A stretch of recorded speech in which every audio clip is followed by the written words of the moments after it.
Welcome to Discovery Tour by Assassin's Creed, Ancient Egypt.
Welcome to Alexandria, planning of the city.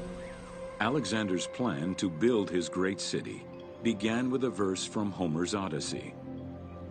There is, in front of Egypt, in the sea with many swells, an island called Pharos. Guided by these clues, Alexander the Great founded his future city at the western end of the Nile Delta.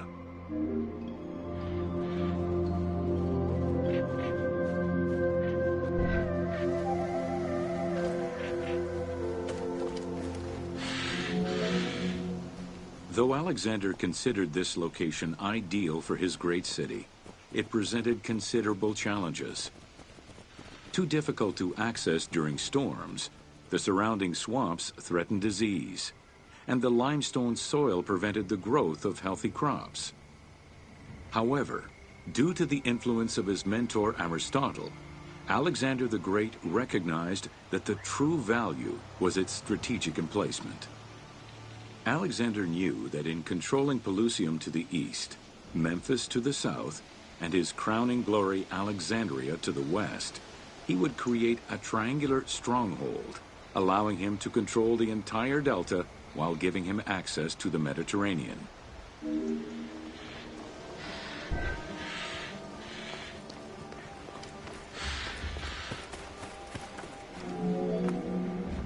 The Great Walls of Alexandria had a humble beginning.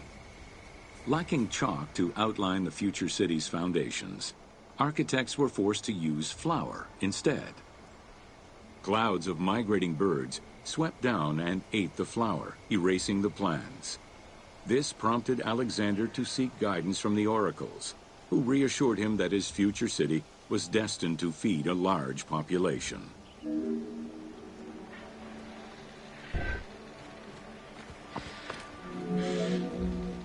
Excavations led by Mahmud Bey el-Falaki in the 19th century revealed that the wall enclosure measured approximately 5.2 kilometers in length and 2.2 kilometers in width. It was roughly 9 meters in height.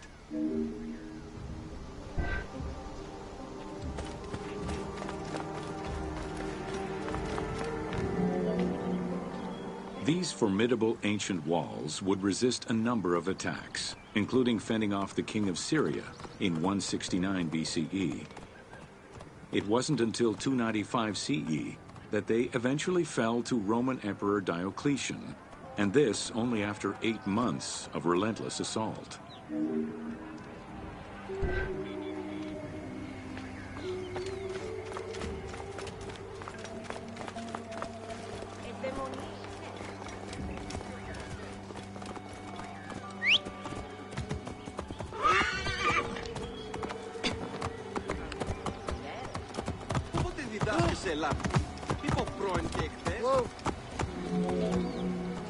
Alexandria's principal architect, Dinocrates, chose a Hippodamian grid plan. The grid maximized functionality, with wide, straight roads and canals running beneath them. Alexander recognized the military value of the city's design. The wide, parallel streets gave him optimal surveillance of the city while allowing the unobstructed flow of troops.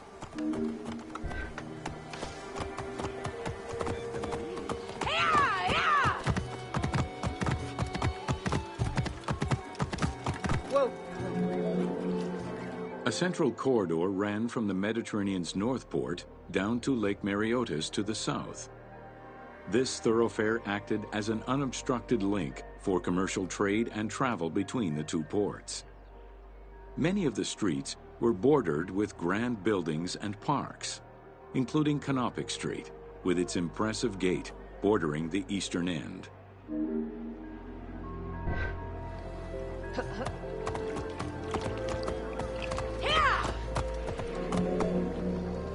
Alexandria was most likely built upon an already existing Egyptian village. Upon its completion, the Egyptians reviled the city, refusing to call it by its founder's name. Instead, they called it Raked, the building, as a mark of disdain, which was later Hellenized into Rakotis. Despite this, the name Alexandria would remain.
Welcome to Osiris, the first mummy.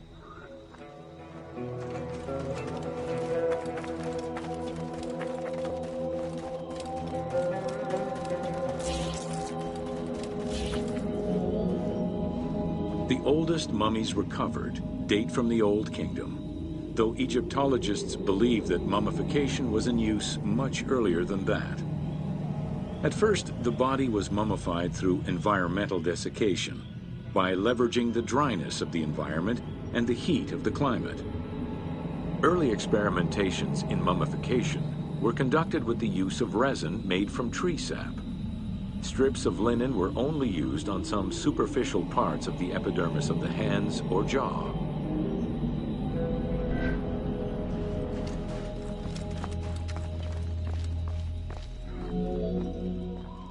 Ideologically, the will to preserve the body is not explained in any way until 3600 BCE.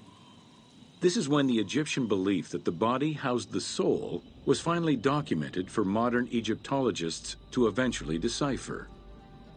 It was not until the arrival of the myth of Osiris in the Egyptian religion around the 5th dynasty that mummification was thoroughly conceptualized.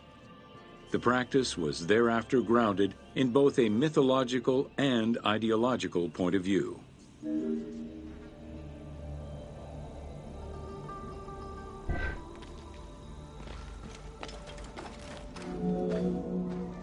Osiris was mainly known as the god of the dead and the god of resurrection.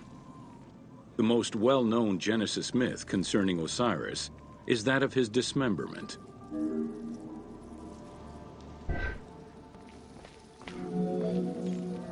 It is Plutarch who gives the most simplified and complete summary of the story.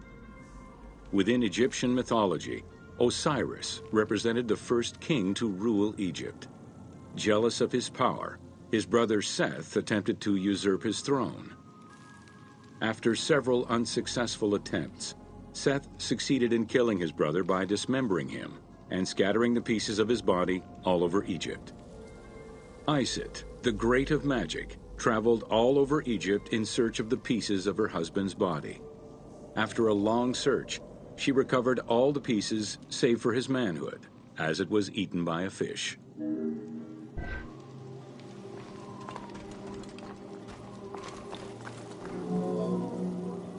Isis then reassembled the body of her husband by binding it together with strips of linen. Aided by her sister Nephthys, another powerful magician, they gave Osiris the breath of life. This not only brought him back from the dead, but also allowed him to recover his virility long enough to impregnate Isis, thus ensuring his succession before, once more, dying. Thus Horus was born.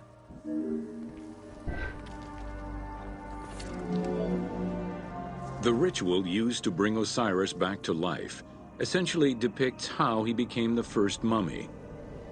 It is why, on the sarcophagi of kings, we often find Isis and Nephthys represented as the magicians who restore life to the deceased.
Welcome to Mummies of Ancient Egypt. The mummification process used by ancient Egyptians was highly ceremonial in nature. The different types of mummification took into account the social level and richness of the deceased and even included animals. The most expensive was that reserved for the pharaoh and the royal family, as well as some of the wealthiest members of the court.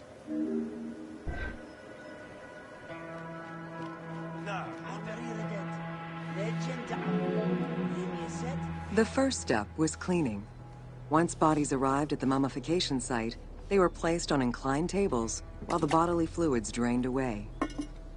They were then cleansed by priests until they were deemed ready for the purification process.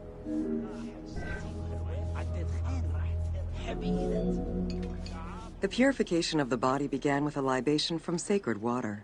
The priest then fumigated the body with terebinth resin. After the ritual cleansing, priests used oils, spices, and all kinds of essences to further purify the body of the deceased. Finally, all body hair was meticulously removed.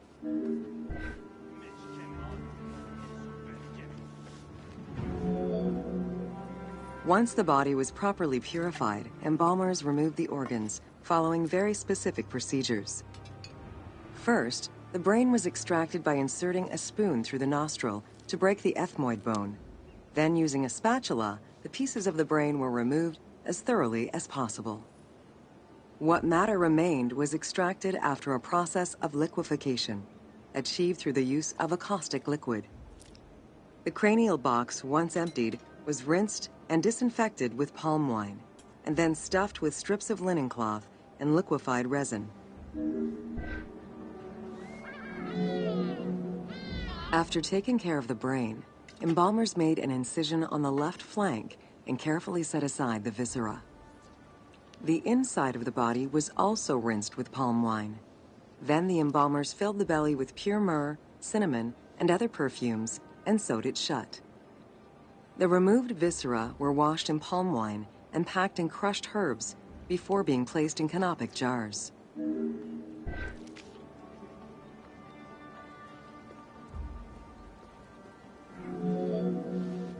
Canopic jars were placed close to the sarcophagus or kept in a chest nearby.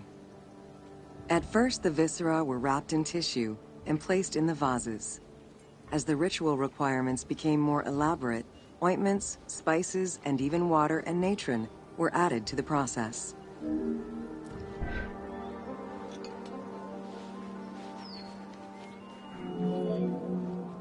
Towards the middle of the New Kingdom, canopic jars assumed the appearance of the 4 sons of Horus. They were known as the protectors of the viscera.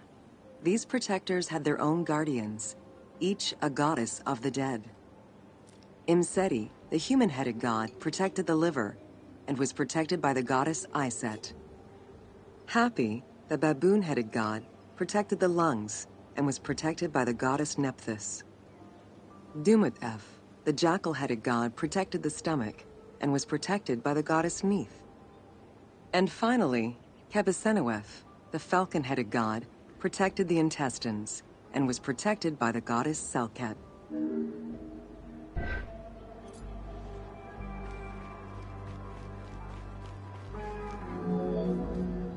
Natron is a naturally occurring mineral found in evaporite. These sedimentary rocks are made up of mineral salts and were generally mined from lake beds in Egypt.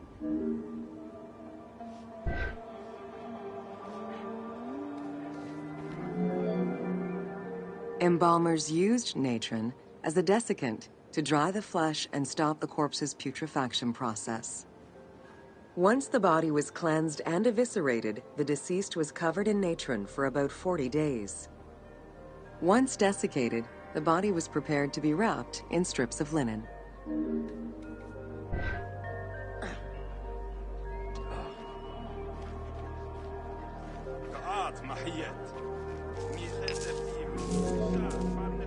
Once the body was fully desiccated by the natron treatment, embalmers oiled, painted, and sometimes even added hair extensions or a wig.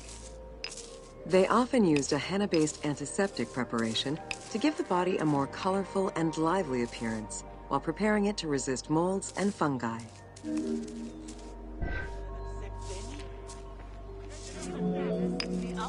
Next came the phase which gave mummies their most well-known appearance, the wrapping. Originally, each part of the body was wrapped separately. Men had their arms crossed on their chests, while women had the right arm folded over their breasts and the left arm stretched along the body. However, techniques evolved over time. Eventually, the body as a whole was wrapped with limbs alongside the body, and increasingly sophisticated and different techniques of weaving flax bands were developed.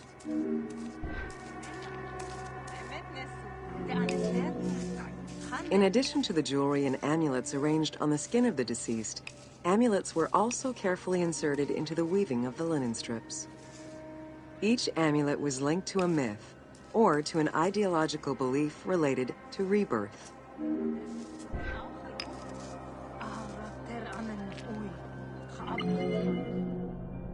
Masks were an important part of a mummy's finery. Early wooden funeral coverings were very expensive, however, and soon replaced by masks created through a technique known as cartonnage. Masks fashioned with this method were created by laying several layers of linen or papyrus pulp on a base made of mud or straw. Cartonnage was used for more than funerary masks. Ornaments and the animal coffins of the late period were also made in such a fashion.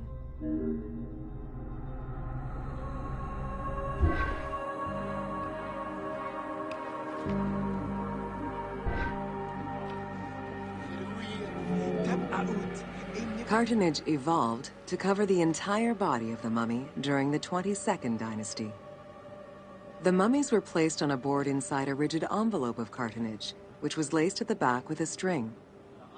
Extremely cost-effective and visually pleasing, this technique was very popular through all layers of the society.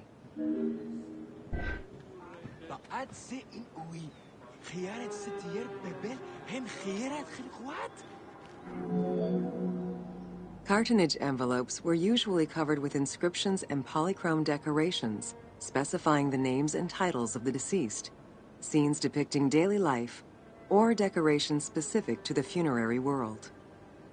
This was a true gift for Egyptologists eager to study the funerary rites of the ancient Egyptians.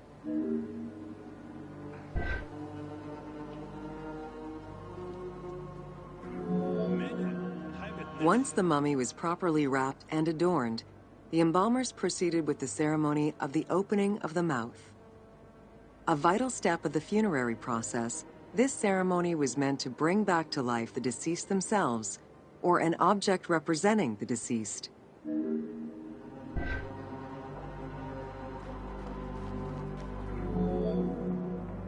There were no less than 75 different stages for the opening of the mouth. It required the application of the same oils, ointments, spices, and perfumes used during the mummification process. Makeup was sometimes part of the process as well.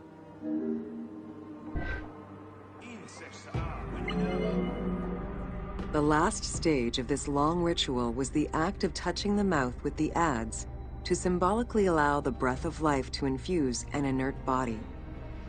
Its performance was reserved for a very specific set of people: priests who wore the mask of the god Anubis, a close relative of the family, or by the heir to the throne.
Welcome to The Importance of Mummies.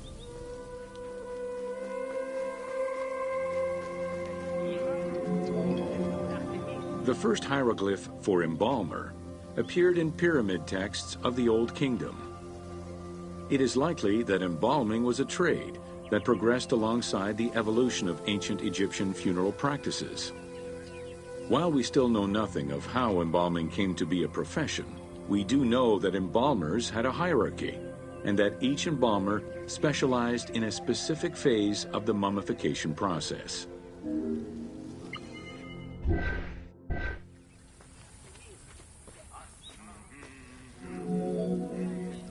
The mummification techniques were jealously guarded by embalmers from generation to generation. Despite their efforts, Herodotus and Diodorus discovered their methods in late antiquity, but historians were skeptical about the validity of the texts. It remained a mystery until two teams of modern medical legal scientists confirmed the process in 1994 and again in 2011.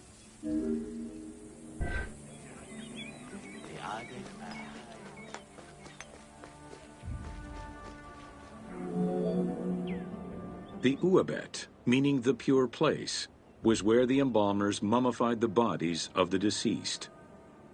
Until the end of the Middle Kingdom, it was located in tents at the edges of the city due to the smell of decomposition. In the New Kingdom, however, the Uabet was located within the city limits, though still in open-air spaces.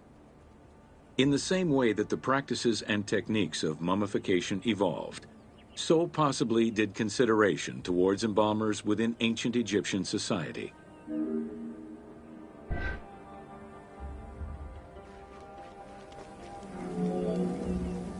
The pharaoh had access to the most elaborate of mummification rituals. The richer citizens of Egypt also enjoyed complex embalming options, though none of them allowed for the removal of the brain or viscera. After purifying the body, embalmers injected a liquid through the rectum, sealed it, and allowed the mixture to settle. They then plunged the body into natron for up to 40 days. Once the body was dried, the seal was removed, and the entrails flowed out with the injected liquid, leaving the skin and bones of the deceased to be wrapped in linen and returned to the family for burial.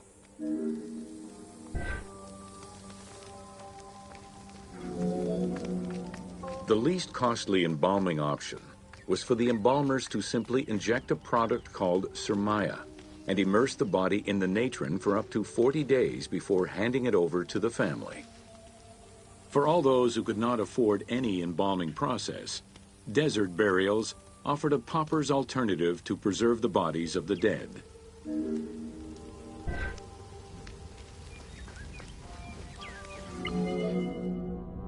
Egyptian civilization has always appealed to Westerners, even before the Greek and Roman invasions.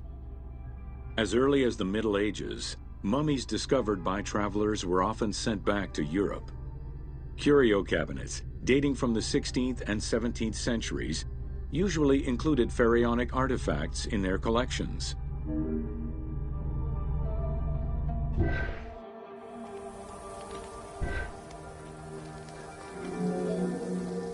The Egyptomania phenomenon was heralded by Napoleon Bonaparte's Egyptian campaign, which lasted from 1798 to 1802. The following years were marked by a resurgence of interest from rich enthusiasts and scholars who exposed Egypt to the general populace. Many research societies focusing on Egyptology were founded during those years.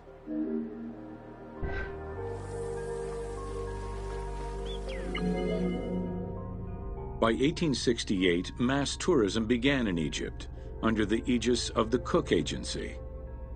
The rich would indulge in leisure trips to Egypt and bring back mummies. Upon their return, they would organize evenings that consisted of unpacking mummies and removing strips of linen and amulets layer by layer. These were considered the shining cultural events of the season. The Egyptian collections of many a museum were founded as a consequence of this mass pillaging.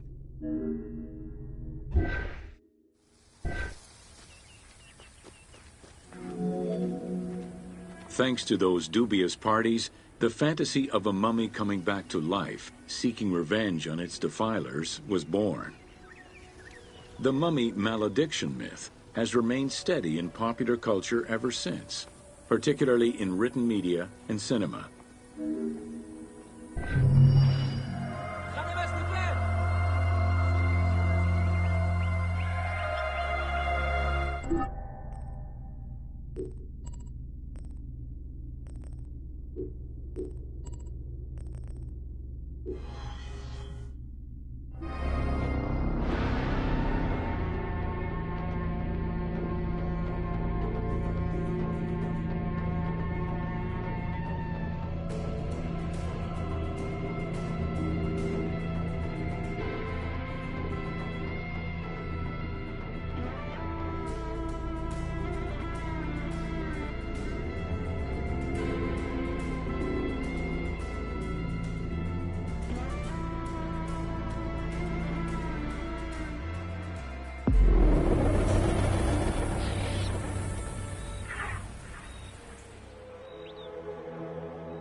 Welcome to Amulets and Rituals. Ancient Egyptians believed the world was a chaotic place, filled with supernatural forces. They knew that art and words gave life and power to things. Carved with images from hieroglyphs or in the shapes of gods, amulets were highly personal objects that warded off dangers and disease while attracting success. Some amulets were temporary, intended to solve a specific problem, while others were meant to be worn forever into the afterlife.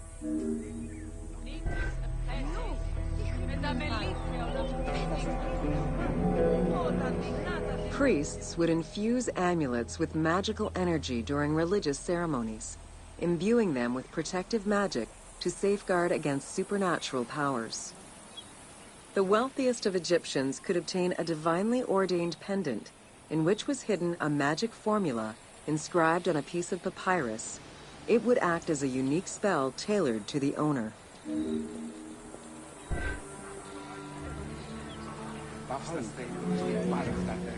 Religion was so important to ancient Egyptians that it permeated every aspect of their daily lives. Since water was the source of life and had the symbolism of purifying the body and the soul, all daily routines began with ablutions. Personal prayers to the gods were sometimes written or spoken, with family prayers passed down through generations.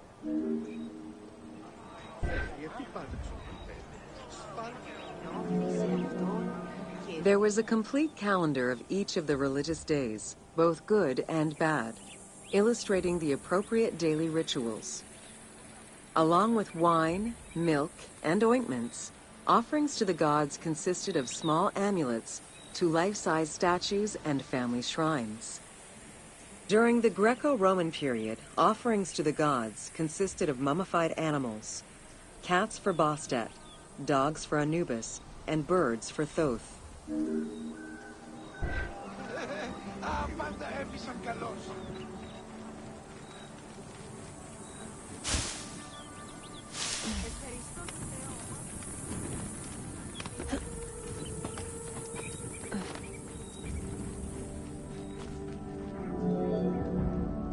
Deemed messengers of the gods, oracles offered guidance and judgment for all Egyptians, regardless of status. Crucial advice was offered on everything from day-to-day farming management to a pharaoh's decision on whether to start a war. Oracles were often used to decide legal issues. If the accused refused the judgment of the god, another god could be consulted in hopes of a more favorable reply.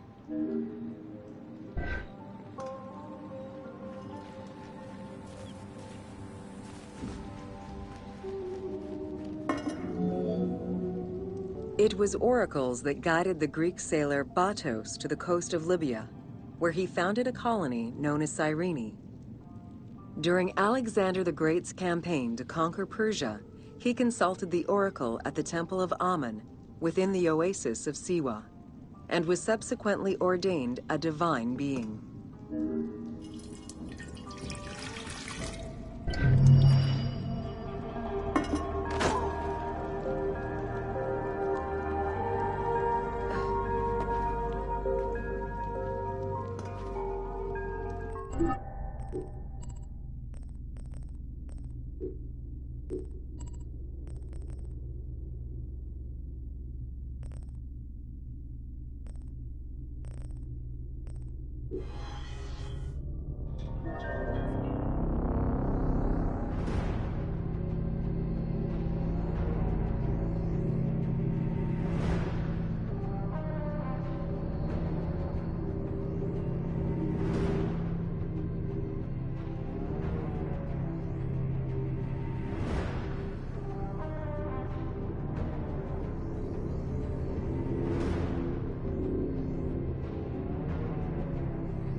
Welcome to Temples and Rituals of Ancient Egypt. During rituals and festivals, the god was carried on a solar barge between the areas of a temple or the temples of different cities. Funerary carvings and paintings covering thousands of years, as well as the Book of the Dead, depict the same ship and oar design. Solar barges have been uncovered near or within several pharaohs' tombs. They were intended to carry the pharaoh into the afterlife.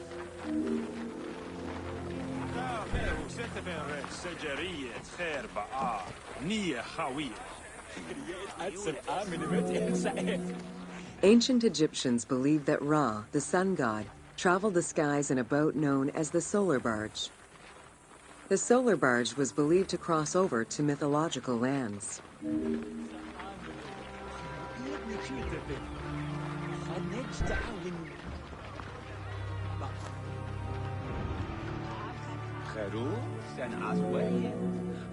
The god Ra believed mankind was conspiring against him.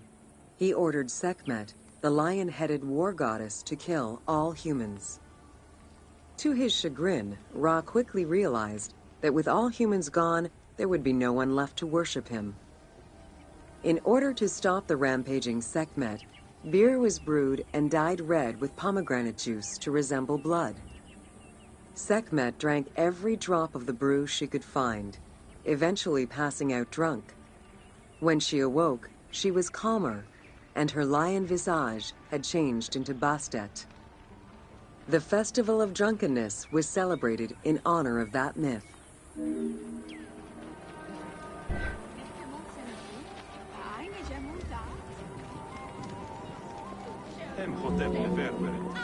Unlike the daily rituals that took place in the temple and were performed by priests, festivals allowed the entire population of the city to participate. Festivals helped mark the passing of the seasons in the agricultural calendar. In reflecting the cycles of life, festivals offered a sense of consistency and structure for the regular citizens, thus reinforcing the sense of order that pharaohs were to provide for the citizens of Egypt as part of their godly duties.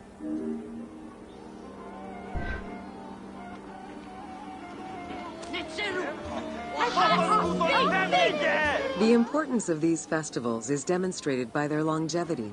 Records show that Osiris festivals occurred for more than 2,000 years. Some festivals serve to reinforce state control and promote the king's reign. Both the Opet and Set Jubilee festivals were specifically intended to celebrate the renewal of the king's power.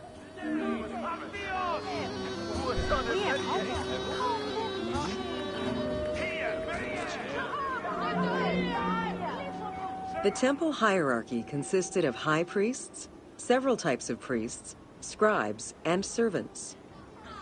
The high priest was known as the prophet. Some divinities had up to 4 prophets, and they were the ones to perform the most advanced and complex rituals.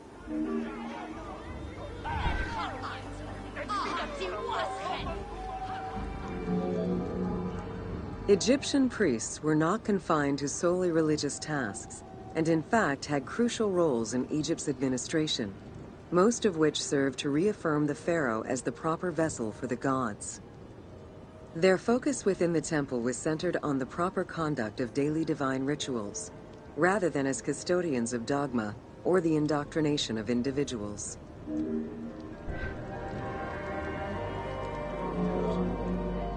Scribes were custodians of the sacred sciences.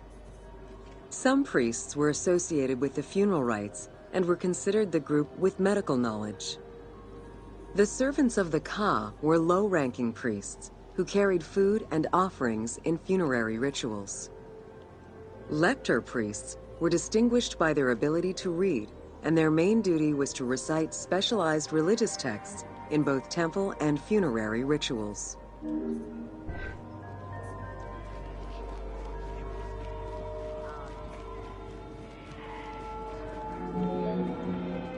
Priests and all the officials who served the temple worked only 3 months a year, with each period separated by a quarter of inactivity, at least within the temple compound. Each outgoing group handed over the temple and their tools to the newcomers. Only the high priesthood remained in permanent office within the temple.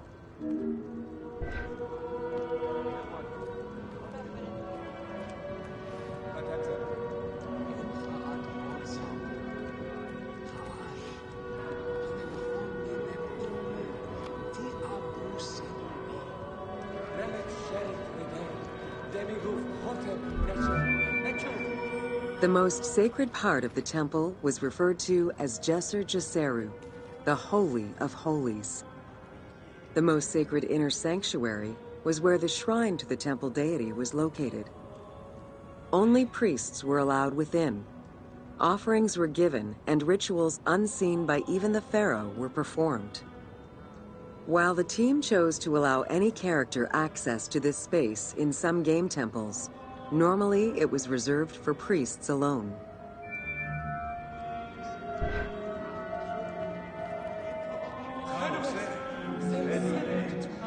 Pharaohs and their priests often chose the site of these sacred temples because of some mythological connection or an alignment with the cardinal points and certain stars. Once selected, a foundation ritual was performed. The pharaoh was required to complete 10 steps in the ritual, which required a mix of offerings as well as specific construction techniques. Once the temple was complete, construction of the chamber containing the shrine, or naos, began.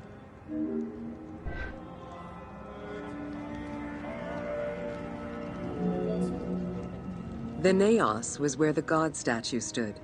The representation of the deity was usually in stone or wood and decorated with gold, silver, and precious stones. Smaller temples had only one naos, while larger complexes, such as the Temple of Karnak, had many chambers to honor gods, such as Amun, Ptah, and Osiris. Each statue was believed to be a receptacle for the presence or essence of the god's Ka, enabling it to take a physical form.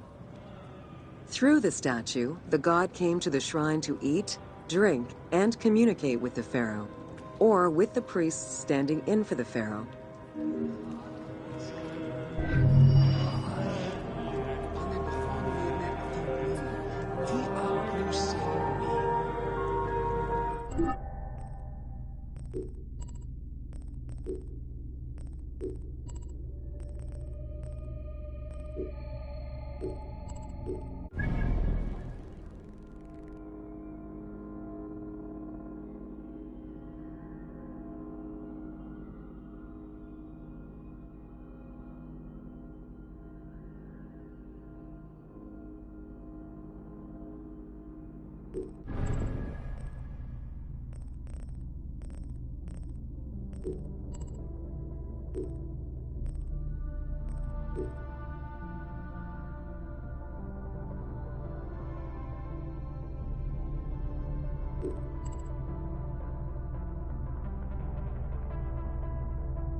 Welcome to Temples and Priests.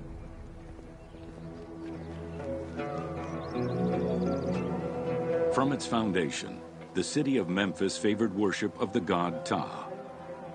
The main temple of Ptah was known as Hutkaptah, meaning Palace of the Ka of Ptah. The name of the temple, translated into Greek as Aegyptos, would eventually evolve into the modern name Egypt.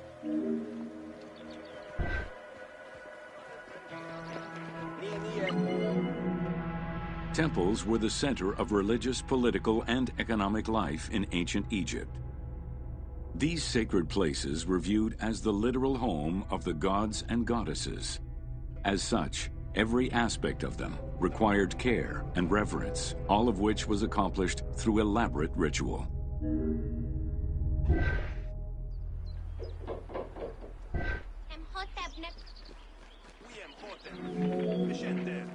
Located in the center of Memphis, the Temple of Ptah was the most prominent and imposing building in the city. The long walkway leading toward the temple, known as the Dromos, was guarded by rows of sphinxes. The entire sacred area was designed to keep the statue of the god protected, deep within the sacred enclosures that surrounded it.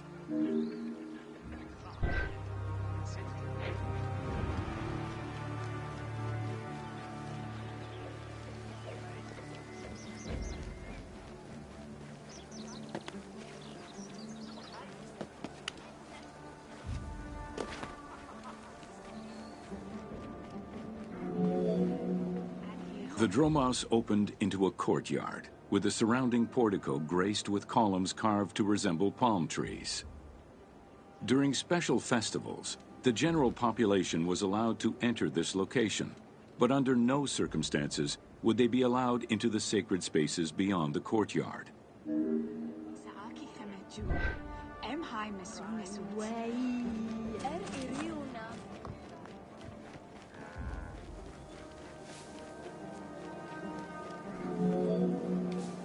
The Memphis Alabaster Sphinx was discovered in 1912, almost completely buried in water and sand.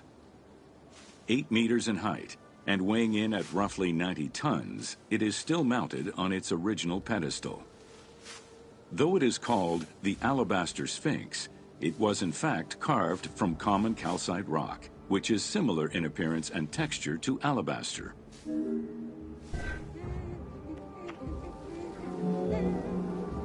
Erosion has destroyed the original engravings, making it difficult to determine when it was created. Egyptologists believe that its facial likeness resembles Amenhotep II, and so it could have been sculpted somewhere between 1700 and 1400 BCE. It is believed that this monument once stood outside of the Temple of Ptah and was integrated into subsequent extensions to the complex.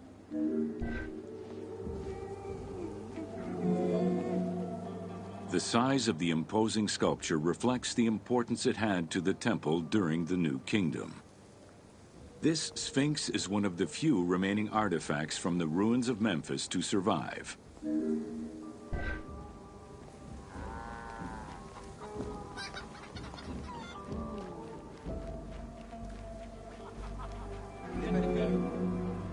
In Egyptian culture, some animals were associated with gods, while others were considered to be living gods. The Apis bull was believed to be a divine entity. The earliest mention of the Apis bull in ancient Egypt goes back as far as the first Egyptian dynasty.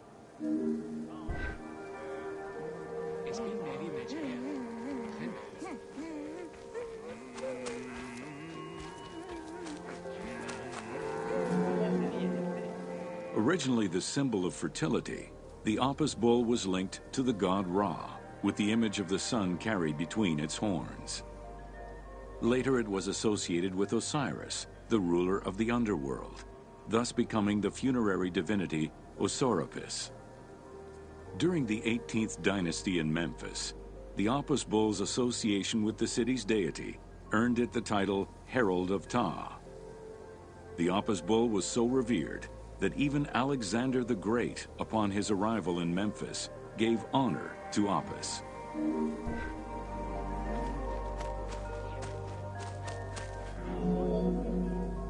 The Apis bull lived with its harem in a sacred barn located in an enclosure in the Temple of Ptah. Each bull bore 29 signs representative of its divinity. Among them, the bull had an eagle-shaped mark on its back, a double tail hair, and a scarab-shaped mark under the tongue. The signs were intended to correspond with the lunar cycle. After its death, Egyptians would search for its reincarnated form among the livestock.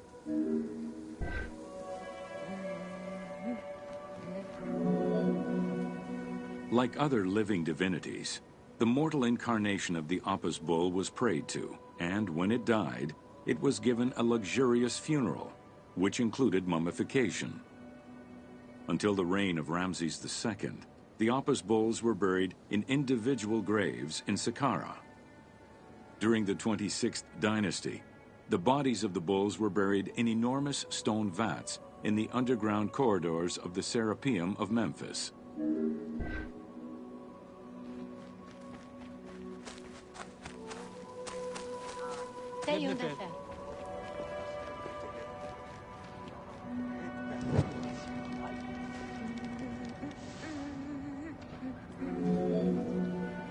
Ancient Egyptians believed that temple rituals were essential to maintain order in the cosmos and allow communication between humans and gods.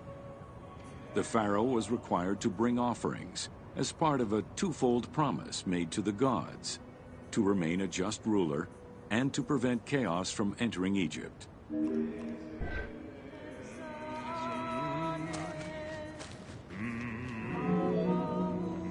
Details of the ceremonies found on temple walls provide a thorough overview of the stages of the daily ritual. Performed 3 times a day to mirror human mealtimes, each step of the highly symbolic ceremony was accompanied by specific recitations, many of which referred to mythical events.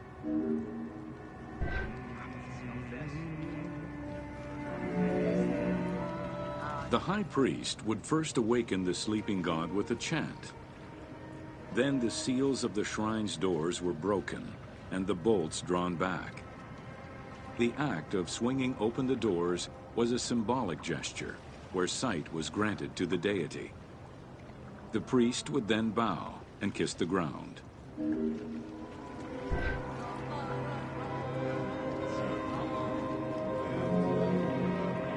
The god was then washed with incense-infused water and its mouth rinsed with mineral salts.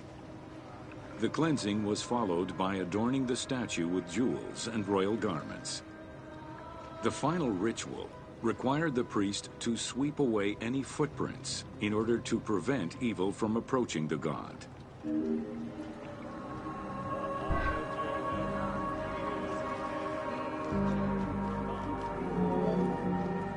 Heredity was the primary source of new recruits. Rarely was an outsider allowed this position. At the top of the temple hierarchy was the high priest. Each temple dedicated to a god had at least one high priest devoted to its care and service. During the Ptolemaic dynasty, one family held the position of high priest in Memphis for almost 300 years.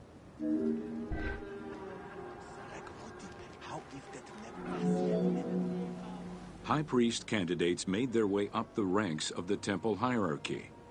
The one chosen to occupy the lofty position of high priest was usually confirmed by the pharaoh. Several of the high priests were also important officials in the government. Families sharing the highest priesthood titles tended to make many alliances, thereby gaining more land and wealth. Shifting balances of power sometimes resulted in more or less open conflicts between the priesthood and the pharaohs.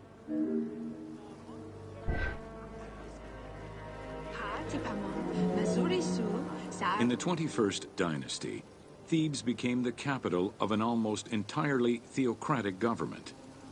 The city was headed by king priests who spoke and governed in the name of the god Amun, in open opposition to the ruling pharaohs.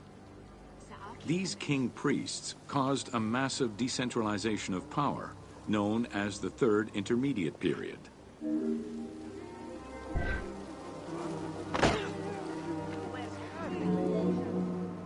The educational institution in ancient Egypt was known as the House of Life. Attended by the offspring of the elite and the clergy, it was a place tailored to the social status of its attendees. The earliest references to this type of institution date back to royal decrees of the Old Kingdom.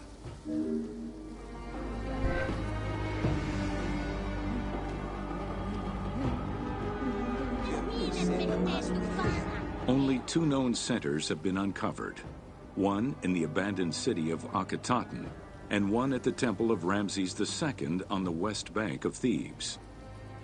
Inscriptions uncovered in those locations mention the names and titles of people who were connected with the House of Life, such as a chief physician and many scribes. It is presumed that by the late kingdom, every temple had a House of Life. Only two known centers have been uncovered, one in the abandoned city of Akhetaten and one at the temple of Ramses II on the west bank of Thebes. Inscriptions uncovered in those locations mention the names and titles of people who were connected with the House of Life, such as a chief physician and many scribes. It is presumed that by the late kingdom, every temple had a House of Life.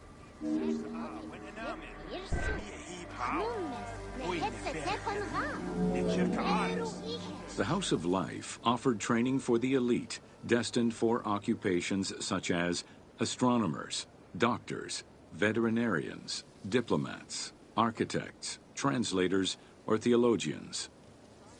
Some institutions focused on specific disciplines, making them a central hub for the country.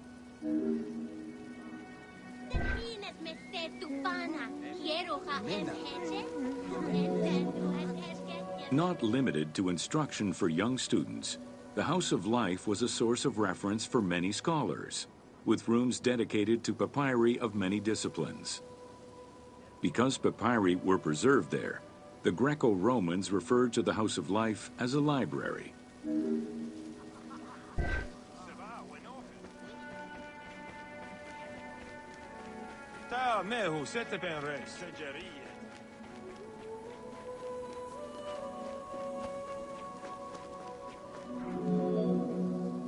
Ancient Egyptian economy was based on an unequal system of redistribution of goods.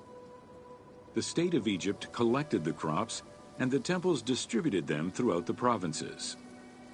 Since the only people capable of counting and ensuring a fair redistribution were the educated scribes, this meant that the temples played a pivotal role in this process.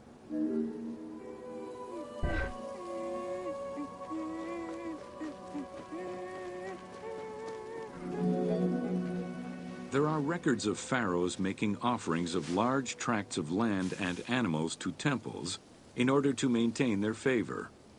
Ramses III offered generous gifts to the temple of Amun in Karnak in such a manner.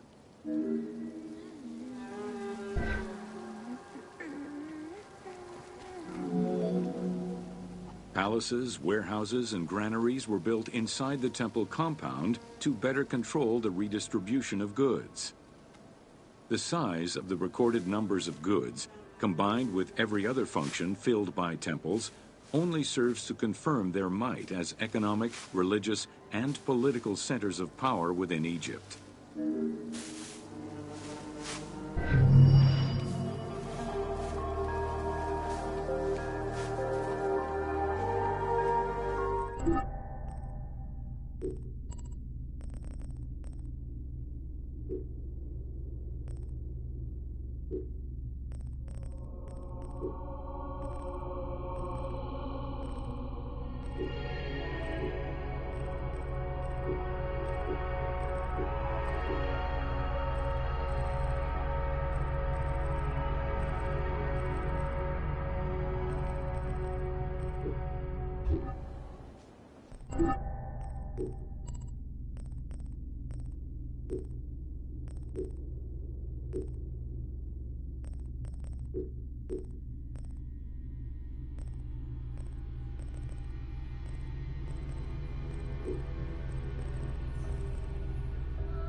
Welcome to Building Ancient Egypt. Constructed with bricks made of mud, most ancient Egyptian buildings were not permanent. Only religious temples and funerary monuments were meant to stand the ravages of time. For these very important structures, Egyptians used limestone, sandstone, and harder materials, such as granite, quartzite, and travertine. These heavy stone blocks were so prized that they were often transported from quarries located hundreds of kilometers away.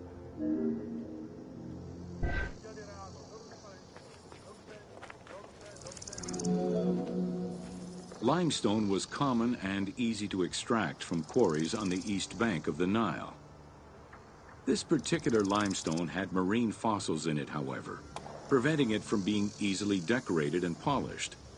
Used as the main building material, the structure would then be finished with a finer limestone that was polished smooth and decorated as needed. Limestone was used for the building of the first pyramids and for most of the religious buildings of the Old and Middle Kingdoms.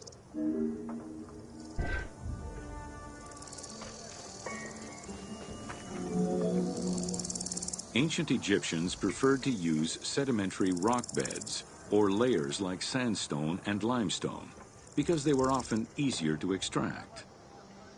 The common method used to extract stone was the open pit quarry. Stonecutters would find quality stone, shape, and dig it out on site. Open pit quarries enabled many workers to work simultaneously on many blocks, which allowed for better productivity.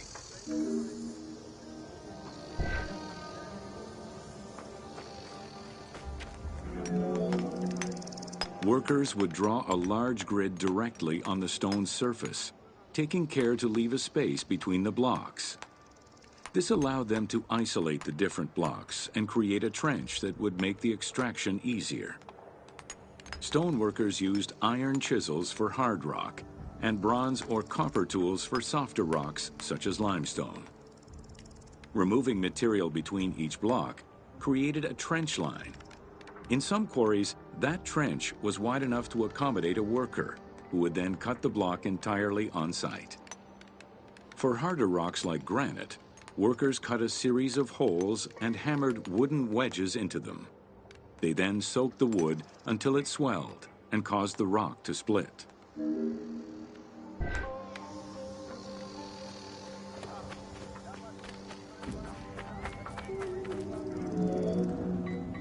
The gallery extraction technique was used when the desired rock was buried under layers of rubble. This method was often necessary in order to find the whiter and finer limestone required for a smoother finish. The first step was for the stoneworkers to create an access pit that would allow them to reach the desired wall of stone. Once a wall of quality stone was exposed, workers could then cut out smaller blocks. This pit required a descending platform. Designed like a stairway, it allowed them to free multiple galleries of blocks.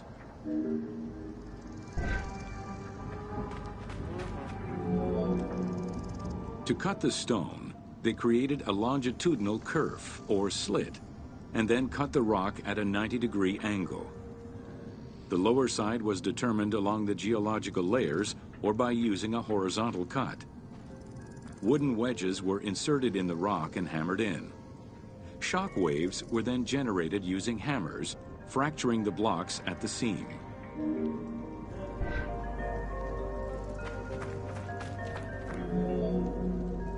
To maintain the stability of these mining pits over the course of quarrying, workers would leave support sections of unexcavated rock.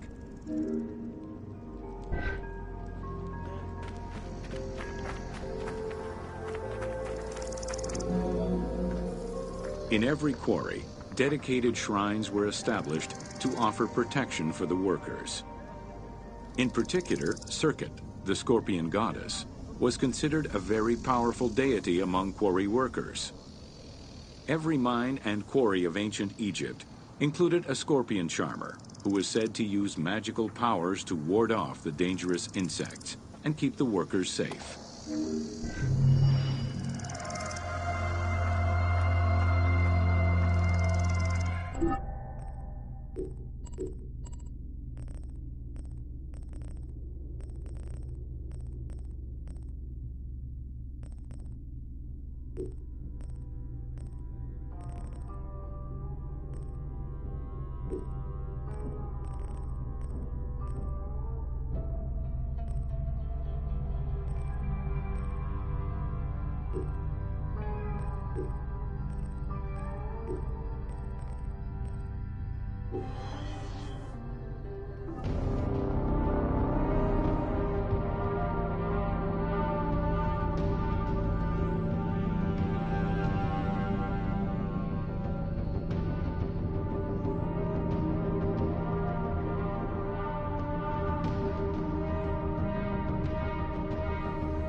Welcome to Workers and Transport.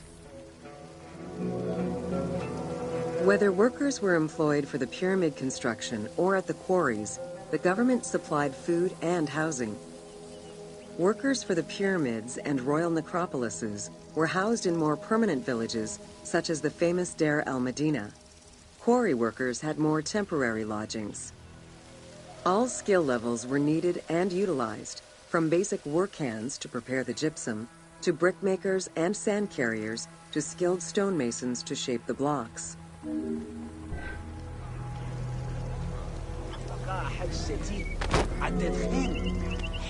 Skilled architects and engineers were employed year-round, while support labor were often farmers who worked on the quarries or construction during the Nile's flood season.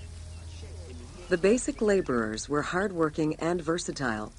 Many may have been farmers who joined the construction during the off-season. Hieroglyphs found in the work villages listed assigned job titles.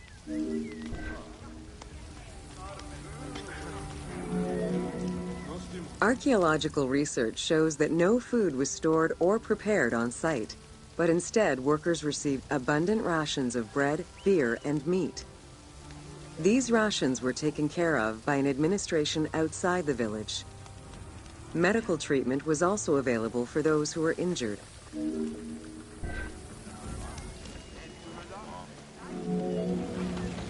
While some quarries were close to the Nile, others were located across the desert and required long expeditions. These expeditions were sanctioned by the state. They involved complex logistics and required many participants. Transporting a block by land meant that workers had to overcome the weight and friction of the load. To solve this, they first dug a track in the ground. This path was sometimes reinforced with rails upon which a sled, used to ferry the blocks, would be pulled.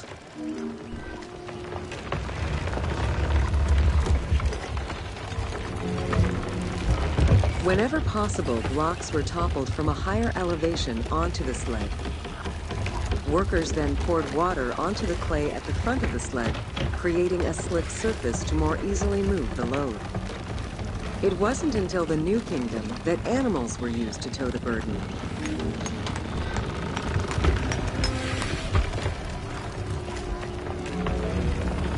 During flood season, the Nile was at its largest and deepest, which allowed the transportation of the heaviest and biggest loads. Quarries close to the river had troughs dug out to deliver the stones to the shoreline. Harbors and wharfs situated at the river's edge allowed the transfer of materials and supplies. Harbor warehouses accommodated additional stocks of stone so that they were available for the winter sailing season.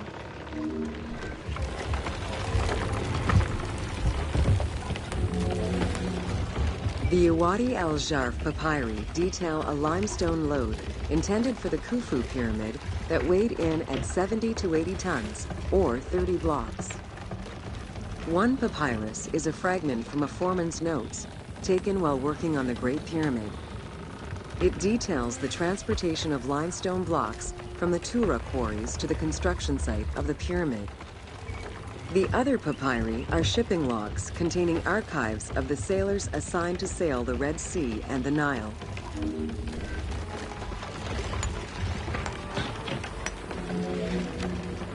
Stone cargo generally weighed 15 tons per boat, amounting to roughly 6 or 7 blocks per trip. For heavier loads such as obelisks, monolithic pillars, or gigantic statues, larger boats were used.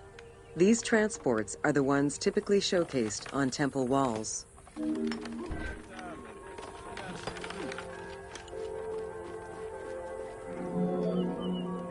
River transportation was the most efficient way to ferry stone blocks between the quarry and the construction site. Blocks were transported by flotillas of several types of boats. The most detailed illustration of transport by river is a relief of Queen Hatshepsut's barge with an accompanying flotilla.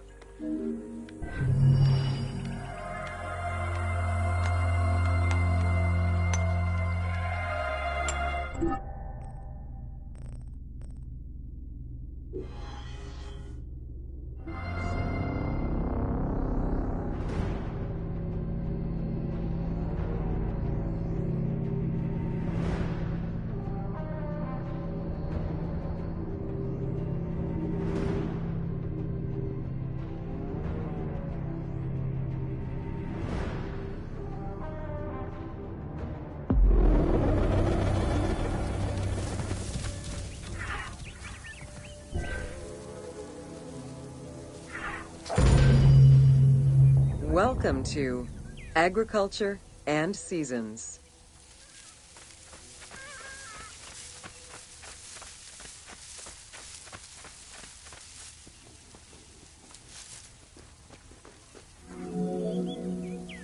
While crops were cultivated in different oases around the desert, most of the arable lands were near the Nile. Two types of cereal grain were cultivated, barley and an ancient wheat known as emmer. These two key ingredients contributed in establishing bread and beer as the staple of the Egyptian diet and the basis of its economy.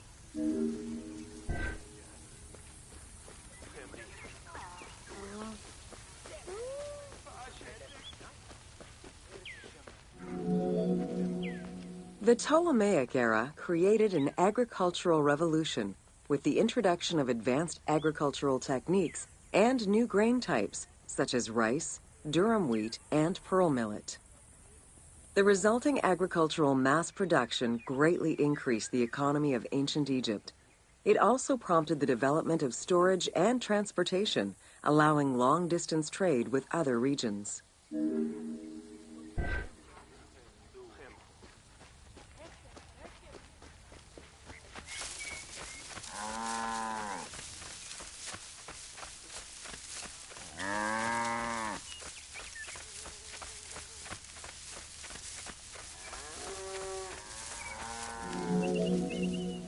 Both bread and beer rations were part of a system of barter payment. The state used those goods to pay wages for those who worked in the quarries and at the construction sites. Beer was so important to ancient Egyptians, they had a goddess of beer brewing, Tenenet. Tenenet is seen in many paintings and sculptures with beer, and women are depicted as the primary beer makers.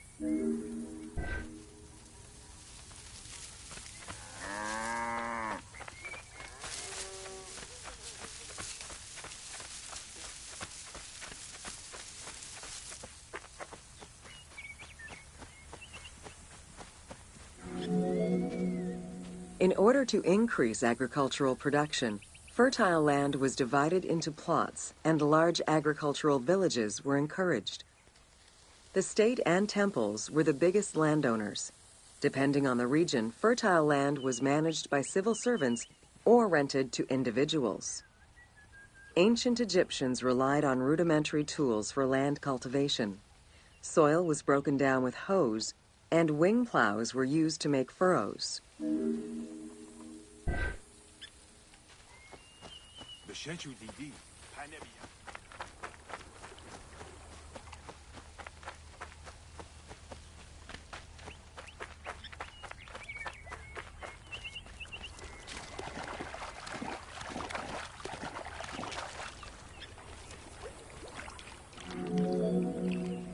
The three seasons known as Akhet, Peret, and Shemu corresponded to a specific phase of the agricultural process and the river's natural changes. Akhet was the time of the flood, beginning with the appearance of the star Sirius in July. Peret was the time when lands were cultivated, plowed, and sown. This fell between October and November. Shemu ran from May to September and was when harvesting and taxation began.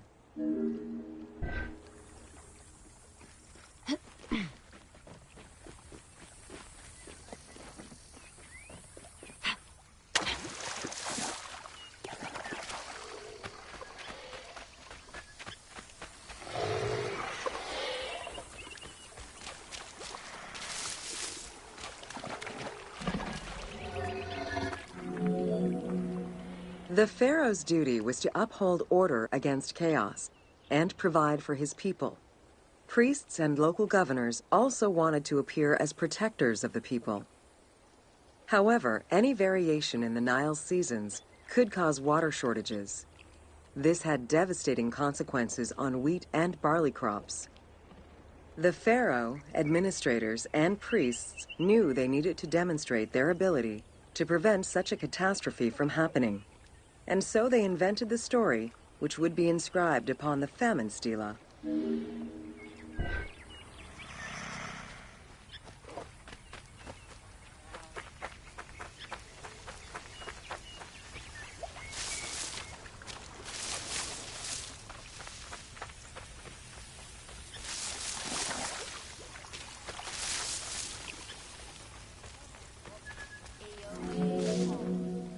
The story begins with the pharaoh worried for his people. The Nile hasn't flooded in years, and his people are starving. In search of the origins of the flooding, Djoser seeks out Khnum, the protector god of the region and the source of the drought. Djoser gives the god offerings and orders his priests to restore the temple of Khnum. These offerings please the god, and the floods are restored.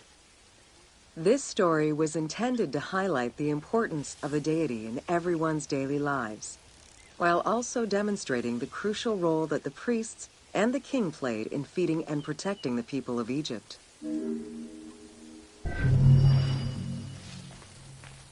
It's not the heat that gets you.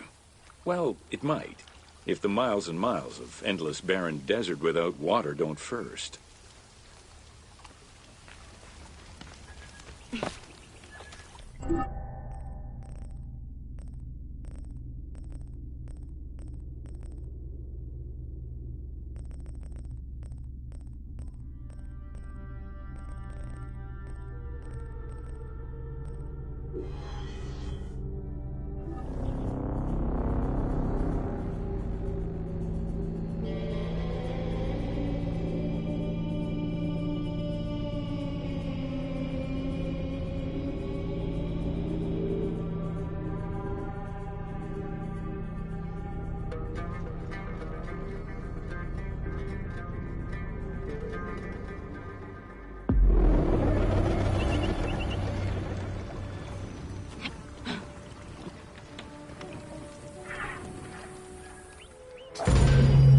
Welcome to Ancient Egyptian Cultivation. The new grain types of the Ptolemaic period required a great deal of water. Farmers needed to ensure they had effective, consistent irrigation. The Nile's rising and receding waters naturally irrigated most of the crops. Areas where the Nile didn't reach, such as gardens and vegetable plots, required an irrigation tool known as the shadoof. The shadoof allowed easy transport of water from its source. It consisted of a tall wooden frame with a long pivoting pole and suspended bucket. The system could be raised and lowered with little effort.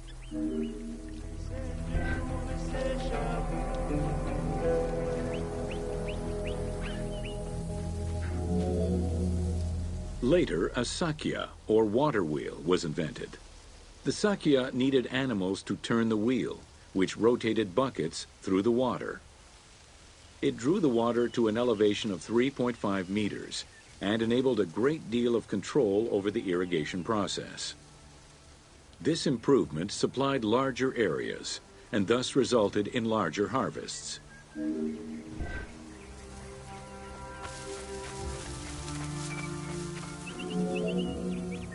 The threshing process separated the grain from its husk. Workers would spread the ears on clean ground. Oxen, cows, or donkeys were then guided back and forth to trample the grain. This continuous movement worked the grain loose while preventing the animals from eating it. Unwanted chaff and straw were swept away, or gathered and added to the mud used to make bricks, to make them stronger.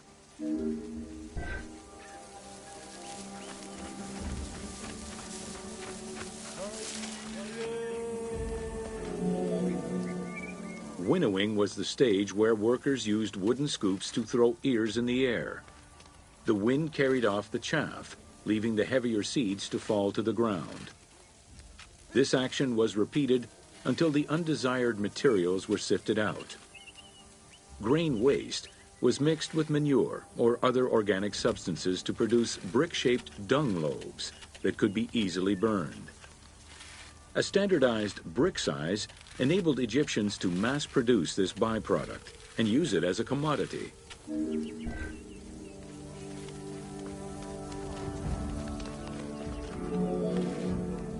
Transporting large amounts of grain required ships equipped to carry heavy loads. These goods were moved during the Nile's flooding season, when the river was deep enough for large ships. The transports stopped at checkpoints to accommodate customs and police controls, as well as for technical requirements and weather conditions.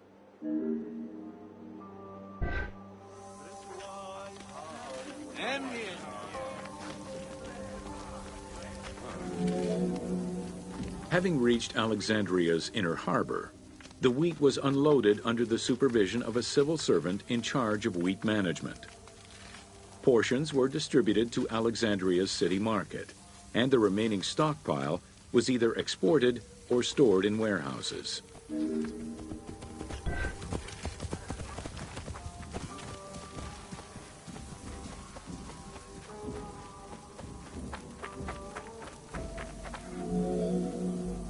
Grain storage facilities were located across all of Egypt. Temples and institutions had large silos, while individual houses had storage sheds. In some houses, arched cellars were built into the foundations. These watertight chambers were accessible from the ground floor through a trapdoor. Royal granaries acted as the storehouse and distribution centers, and managed state payments to civil servants, soldiers, and the police. Though plastered on the inside, silos weren't completely sealed, and so remained susceptible to mice infestations.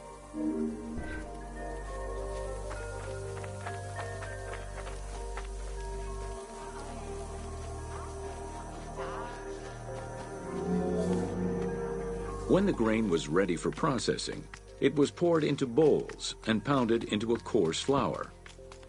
That flour was then passed through a sieve to make it of finer quality and further ground between stones. Ancient Egyptians did not stock flour. Instead, fresh grain was portioned out each time to produce flour as it was needed.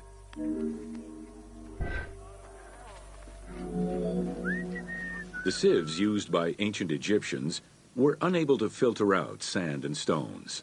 Grit often passed into the flour, causing long-term tooth abrasions among all classes of Egyptians.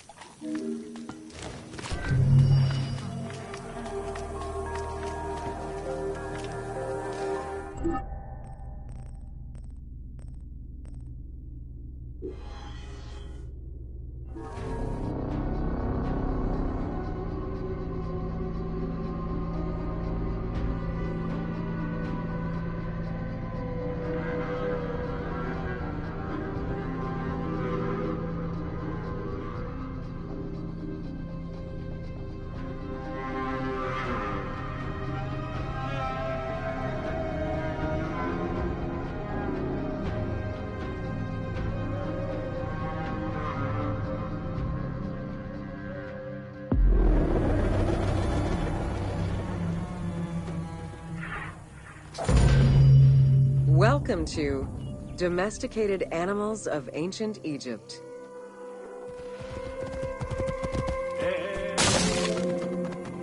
Agriculture and domesticated livestock were introduced 6,000 years ago. Archaeologists have found traces of cattle, donkeys, pigs, and dogs. Dromedary are thought to have been introduced during the Persian invasion.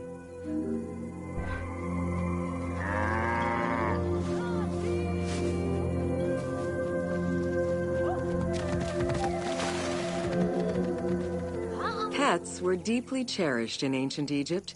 Many illustrations of children often include a pet in the depiction.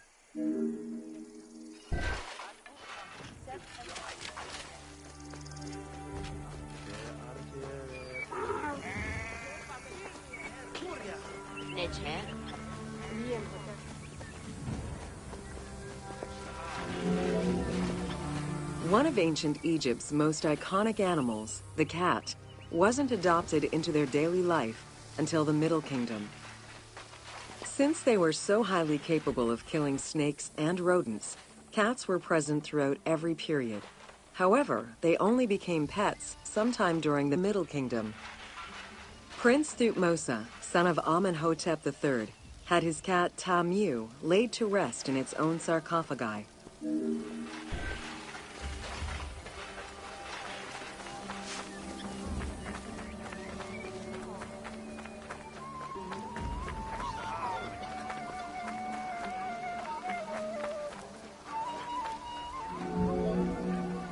The earliest reference to dogs dates back to 5000 BCE. They were popular pets as they helped hunters and protected herds. They were closely linked to Anubis, the jackal-headed god. Baboons, monkeys, and even falcons were tamed as pets. Each was mummified and buried with as much ceremony as any family member.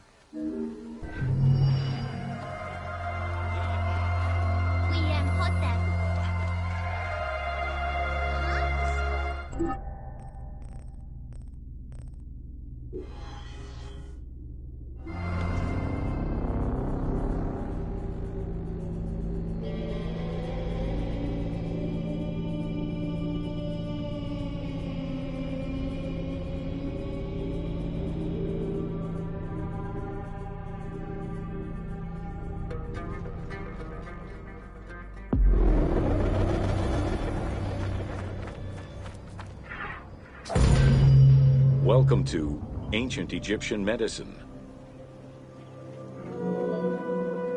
Evidence of advanced medical procedures have been found on mummies, and ancient Egyptians left detailed medical writings from diagnosis to follow-up treatment. One of the oldest known surgical studies is the Edwin Smith Papyrus. It's one of the first documents in history that notes an association between the integrity of the brain and cognitive functions, including cases of ocular complications and paralysis following head trauma. Vinegar-treated marble stone from Memphis was used as an anesthetic.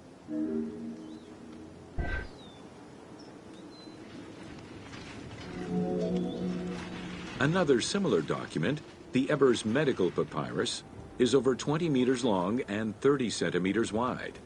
It details treatments of 48 surgical cases and contains 877 paragraphs describing various diseases. Alongside accurate and factual scientific approaches, the papyrus has more than 700 magic formulas and incantations to ward off demons and disease. This demonstrates how ancient Egyptians believed in a harmonious balance between religion and science.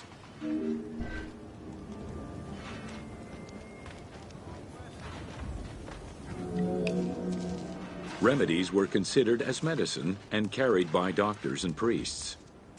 Village doctors often had another job alongside their medical duties and the preparation of medicines. A cure for blindness was made of fermented honey, ochre, and coal. The science behind it was that honey functioned as an antiseptic and antibacterial, while ochre would reduce the swelling. All of their knowledge did not always suffice. Ramses II died of an infection caused by an abscessed tooth.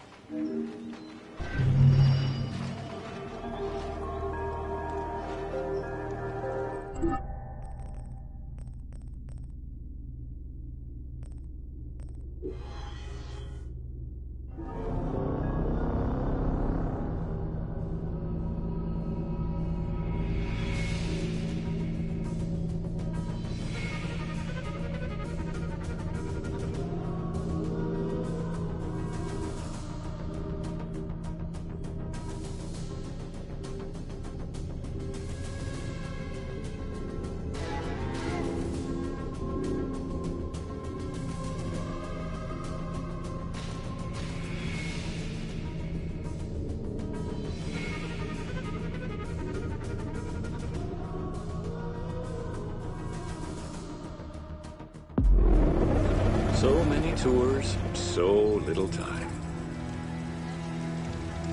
We have hot Welcome to Leather and Linen in Ancient Egypt.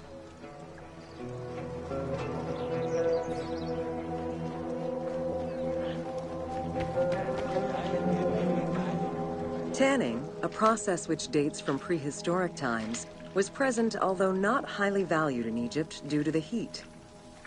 Leather was reserved mainly for things such as sandals, leather bags, dagger sheaths, quivers, and other similar items. Leopard hides, unlike regular leather, were highly valued and usually worn by priests.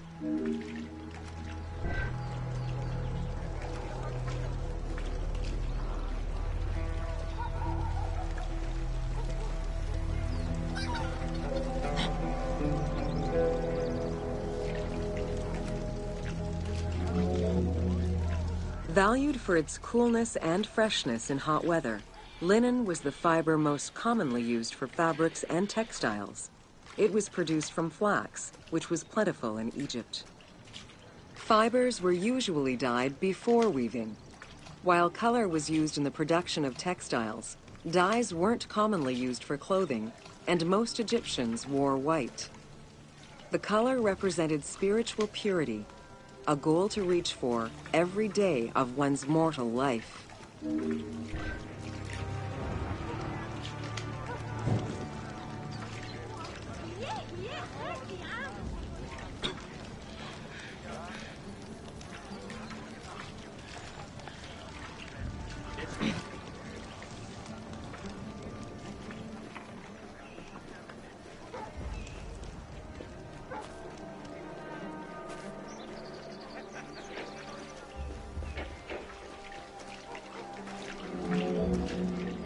Various shades were achieved using woad, a dye produced from the leaves of Isotis tinctoria.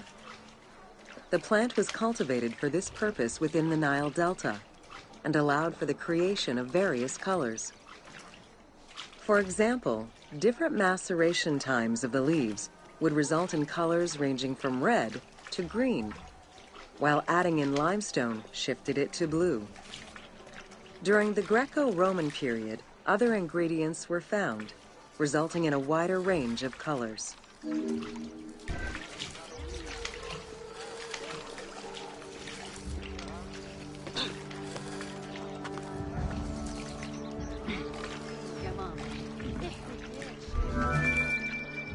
This area's style is strongly influenced by the dye baths and tanneries of modern-day Fes in Morocco.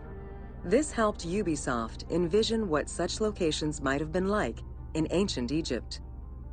While this tannery is within the city walls, back then they were often found outside the city boundaries. The tanner's trade was considered off-putting by the Greeks, as all these operations resulted in noxious smells.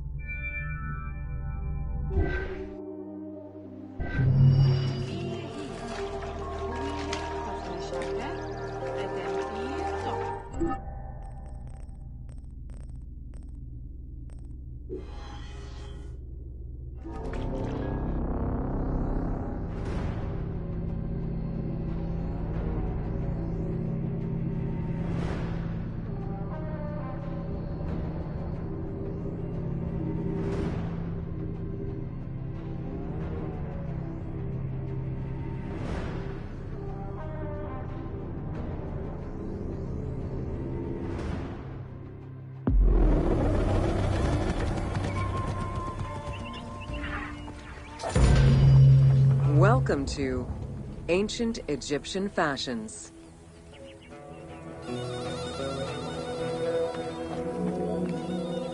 Learning what life was like for ancient Egyptians presents many differences, and yet also surprising similarities to how people might live today. Understanding the daily lives of regular citizens so many thousands of years ago is ultimately what connects us as human beings.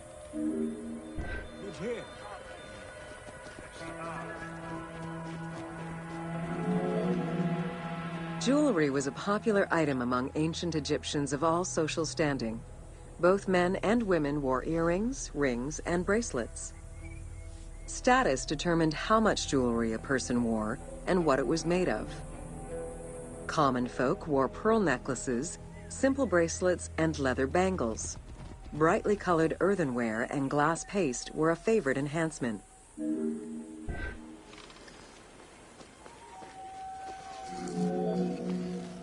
The jewelry of the elite was made from gold, silver, and other precious stones. Because gold never lost its shine, it was considered akin to the flesh of the gods. Wide jeweled collars were a favorite. Made with rows of beads formed into patterns of animals or flowers, the soft chiming sounds they made were thought to appease the gods.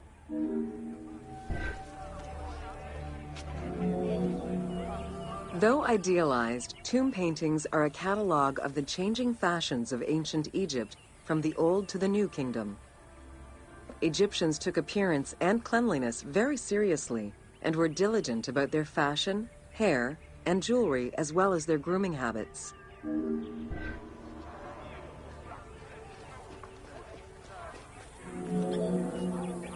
The fabric of ancient Egyptian clothing was almost entirely made from various grades of linen. Linen was commonly white, draped over the body, and cinched at the waist, though some garments were sewn or tailored. Wealthy men wore long tunics, loincloths, or kilts, while poor men only wore loincloths. Women wore long dresses, with differences residing in the quality of the fabric, depending on social status.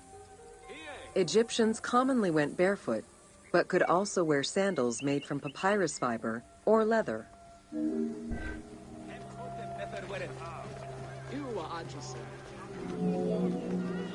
Cosmetics, including concoctions to prevent body odor and bad breath, were an integral part of everyday life for Egyptians. Used by both men and women, cosmetics were used as moisturizing ointments and sun protection as much as for beautification. Red ochre, a natural clay, was the most readily available cosmetic to tint lips and cheeks. Henna was used on nails and lips, and as hair coloring. It was also favored by richer women to decorate their palms and the soles of their feet.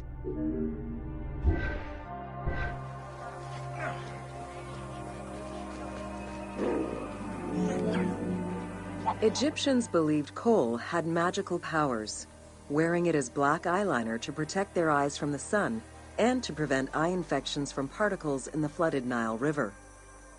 A special green kohl, made from ground malachite, was worn for ceremonies and religious rituals.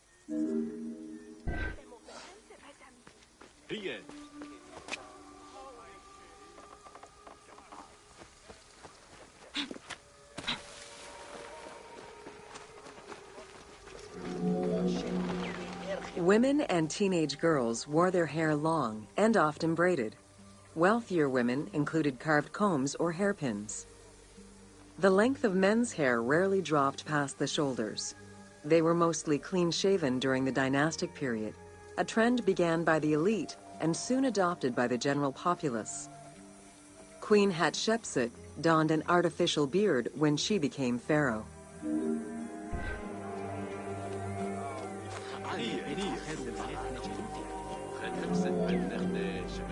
Wigs were very popular, used for special occasions or to conceal gray hair or baldness. They were fastened in place with beeswax. The most expensive wigs were made from human hair and reserved for royalty. Other wigs were composed of linen, wool, or animal hair.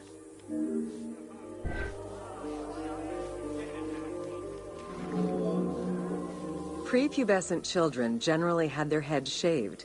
Young girls kept some strands intact, while young boys had a braid worn on the side.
Welcome to Artisans of Ancient Egypt.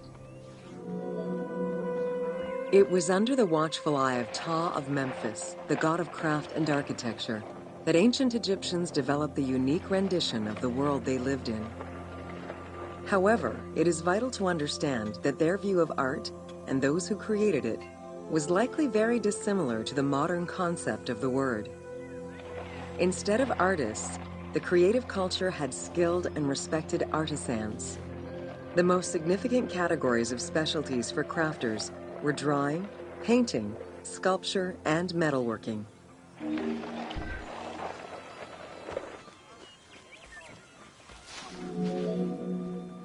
Ancient Egyptian craftspeople created both art and a wide variety of mundane, everyday tools.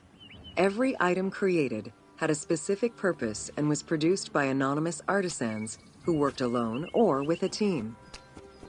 Most crafts, such as pottery and metalworking, were utilized for everyday items.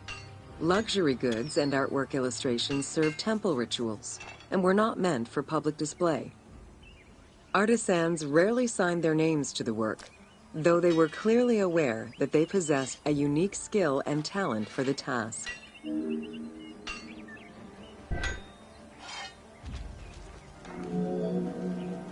Art, in all its forms, has offered not only a practical insight into the way ancient Egyptians lived, but in how they viewed the world and their place in it. The balance of order and chaos was crucial in both the physical and the metaphysical universes. As a result, their art appears to follow a strict set of stylistic conventions that supported this worldview.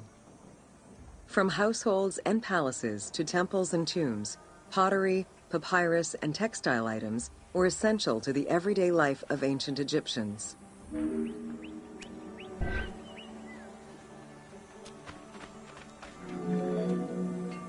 In ancient Egyptian culture, drawing was used as illustration, such as seen in the Book of the Dead. It was also the first step in the creation of a relief, painting, or statue. Two-dimensional representations were concerned with order and form, and were intended to honor gods and promote the transition of the soul to the afterlife.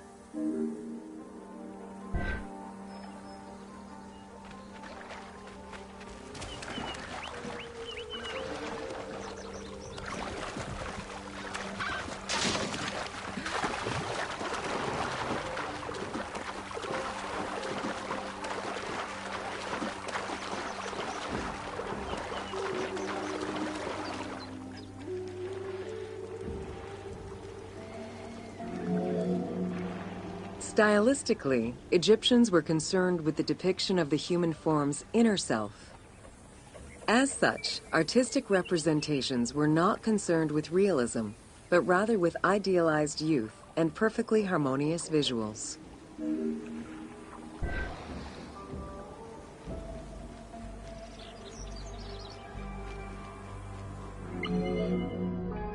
An exception to this were scenes depicting hunting and battle, where the environment and enemies moved in lively, even chaotic ways. Animals and foes were depicted piled up, as if describing chaos, with Egyptians standing in solemn, disciplined poses, bringing order to the scene.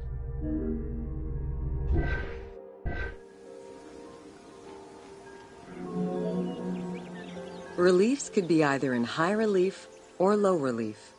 Either method required a surface suited to the desired technique. Preparation of the surfaces differed depending on the quality of the rock. A quarried block only needed a simple smoothing. Rough-cut rock monuments, such as those found in tombs, required more work. Often the surface was coated in plaster before being sculpted.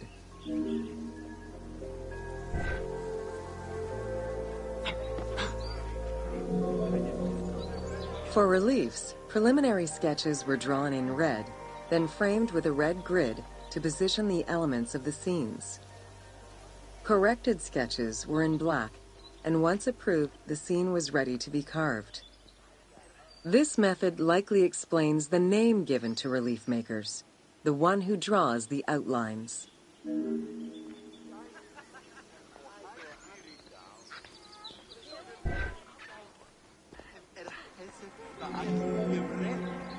Statues were believed to be vessels for the souls of the deceased, or deities. That is why a sculptor was called the one who makes it live. This divine duty earned them the utmost respect. As with a relief, creation of a sculpture began with a drawing. Most statues were made of quarried blocks of stone, primarily limestone, though sometimes harder stones such as quartzite were also used.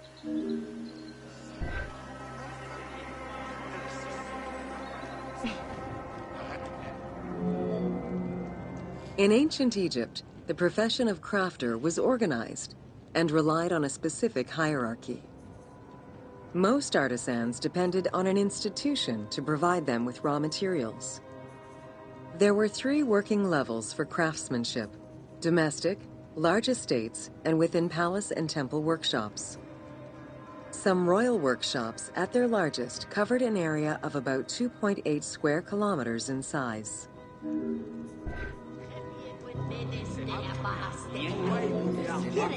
At the domestic level, most Egyptians were craftspeople to a greater or lesser extent. The ability to repair tools was a daily necessity. Crafted everyday items could also be bartered for at the local market. Artisans with skills but lacking in resources worked at large estates, where the elite provided them with space to work and raw materials. The most skilled artisans were employed in royal or temple projects and benefited from a special status. They were provided with good workspaces and considered to be highly skilled.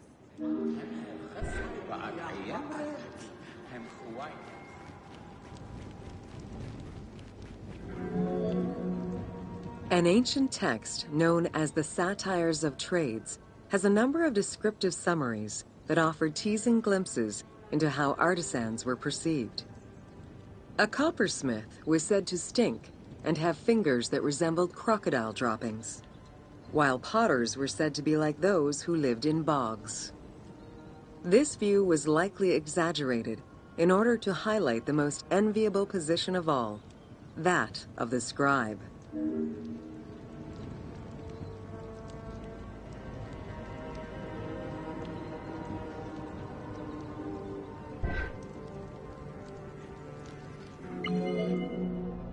Located near the Valley of the Kings, Deir el-Medina was a settlement created by order of the king to honor the most skilled artisans. Its name translates as the monastery of the city. Allocated a house on the initiative of the king, these craftsfolk were regarded with respect and referred to as the royal artisans. Those who lived there worked on the tombs in the Valley of the Kings and its surrounding temples.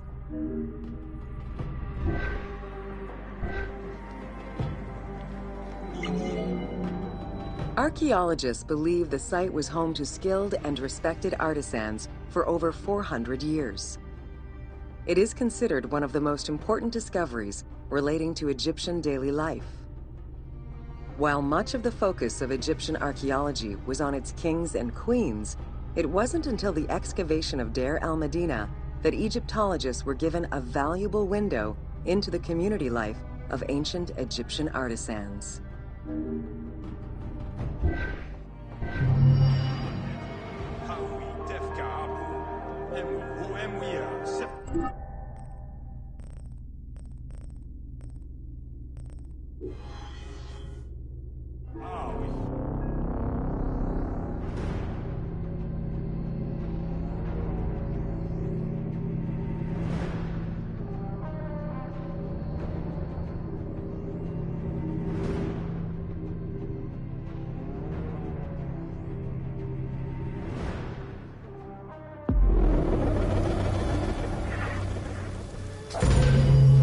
Welcome to Evolution of Pottery in Ancient Egypt.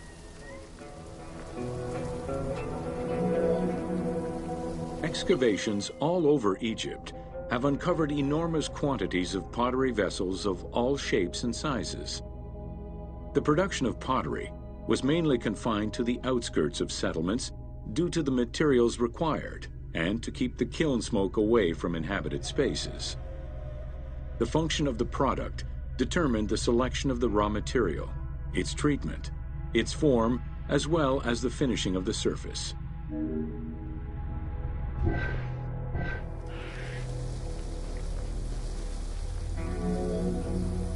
Pottery was essential to ancient Egyptians' daily lives.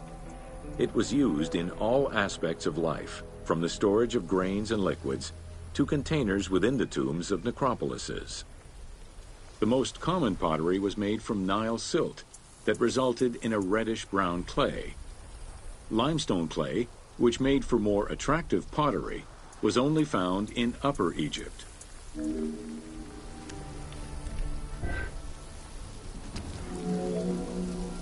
Early pots were made from pinched or coiled clay. Chopped straw, ashes, and other minerals were added, and the mixture was then smoothed and decorated before being put in the oven. Pots were fired in bonfires or enclosed within a brick kiln.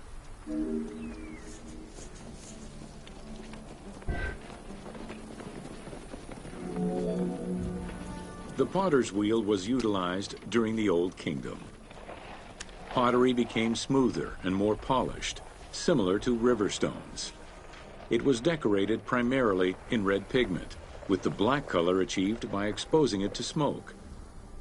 Pottery workshops were attached to palaces or temples, and around the late period, specialized workshops began to appear.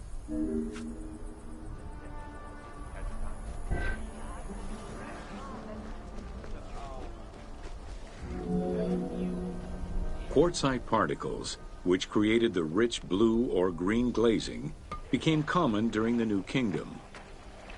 Mediterranean motifs and tin-based glazing came with the Greco-Roman era.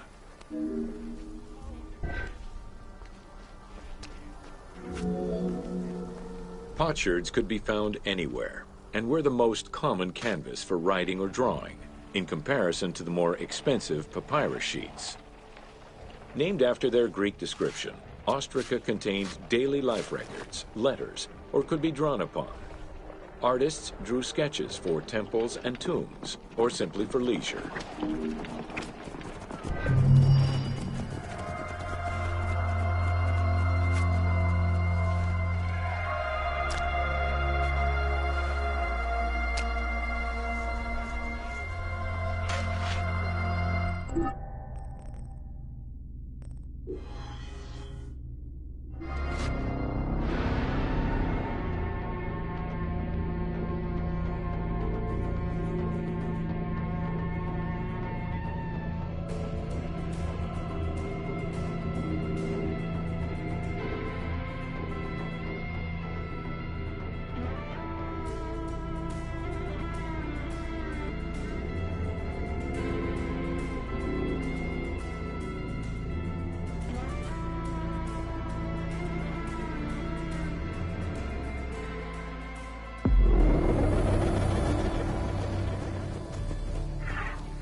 Welcome to the Egyptian household.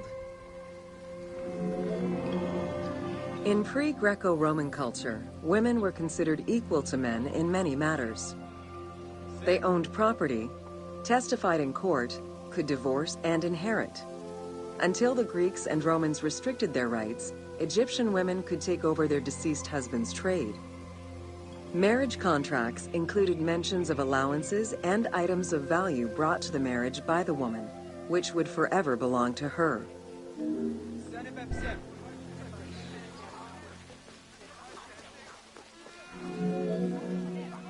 Certain professions were open only to women, such as weaving or professional mourning, while others were available to both genders, including working as servants for the rich households.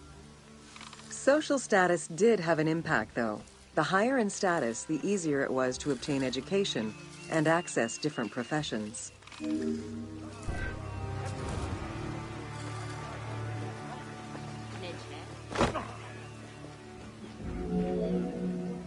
Homes were generally composed of 3 rooms. First, there was the entrance, furnished with a small bench of brick, probably intended for a statue and protective divinity. Then there was the ceremonial room, meant to receive guests. The last room was either a bedroom or kitchen. Furniture consisted of basic chairs, chests, and storage. Tables were not used for family dinners. Instead, each individual had a small table of their own.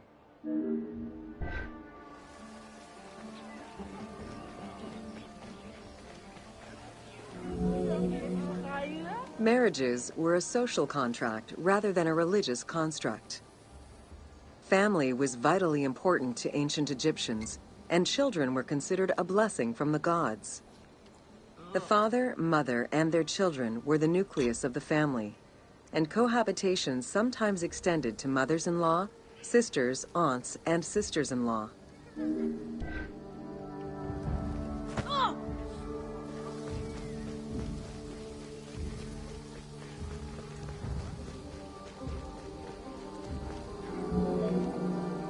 Status and wealth played a large role in the style and size of ancient Egyptian homes. Commoners' houses were built with sun-baked mud bricks. Wealthier homes were often painted in white and decorated with various motifs.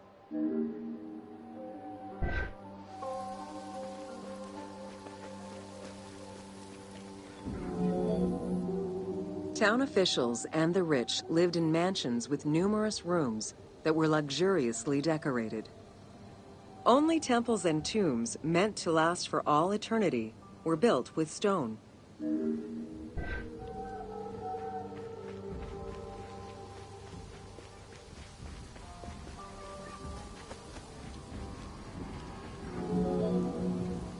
Funeral stone inscriptions focused on the main member of a household. Encircling this person would then be a spouse, parents, and children, possibly even siblings. These stones were so structured because there were no surnames in ancient Egyptian culture. Parents and children were a sort of family tree, which allowed for the identification of the deceased.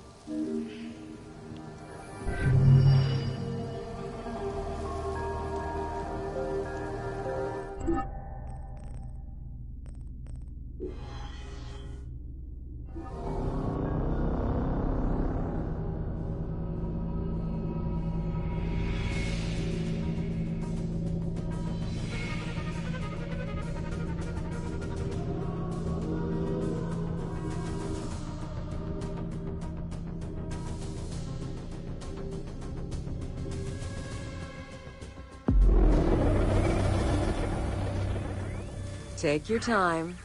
I'll wait. It's not like ancient Egypt is going anywhere. Welcome to Bread and Beer. While the Mesopotamians invented beer, including using a straw to avoid the sediments and herbs, ancient Egyptians perfected the brewing method. Egyptian beer's quality was determined by alcohol strength, color, and flavor. During the Pharaonic era, beer was the most commonly used and important alcoholic beverage. The state and temples used it, along with bread, as payment to workers, and it was included on the lists of food offerings to the gods and the deceased.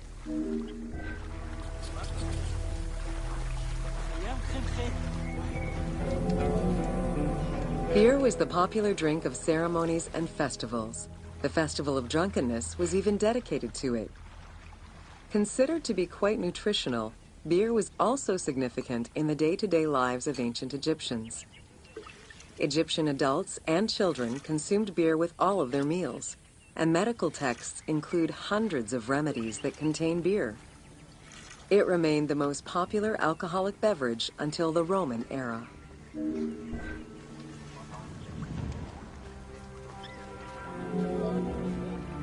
Recipes for beer varied over time and depended on the quality of the materials. Bakers and brewers typically worked alongside one another at the same workshop or house. Many families often produced the quantity appropriate to their own consumption, with better quality beers produced for festivals and other special occasions. The most basic recipe used malted cereal as the main ingredient. Fruits such as dates were added along with honey and spices.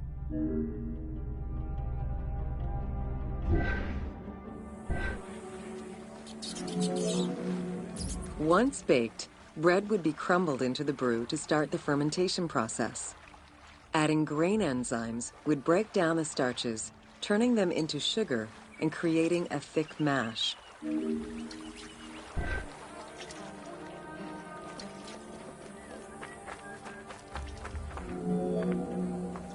Once ready, the bread and grain mixture was compressed and then strained through a sieve with water into the mix of malt beer. Once fermented, the beer mash was transferred to large containers and again compressed by foot or with pestles.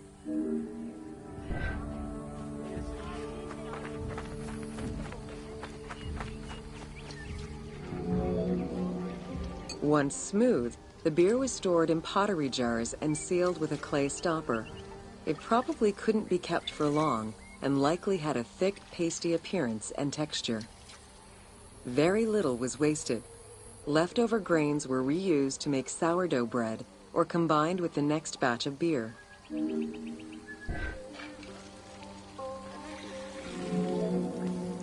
While there are many ancient accounts for making bread, most of the knowledge known about ancient Egyptian brewing comes from an account by the alchemist Zosimus over 300 years after Cleopatra's reign.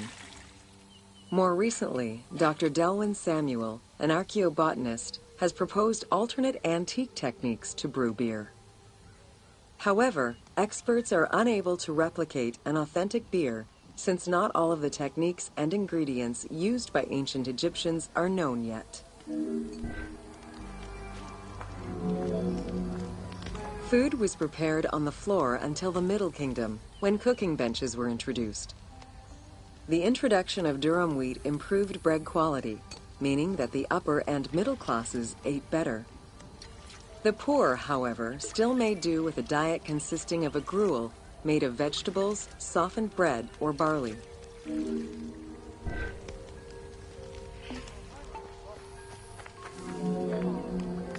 Dough was kneaded by hand or foot, and when sufficiently blended, additional items were added, such as fruits, nuts, honey, and spices. To leaven the bread, they added sourdough or leaven from beer brewing. Ovens were circular or beehive-shaped and made with clay or brick. If there was no oven at all, a bread maker used the hot sand to bake flatbread, a technique still in use by some Berbers today.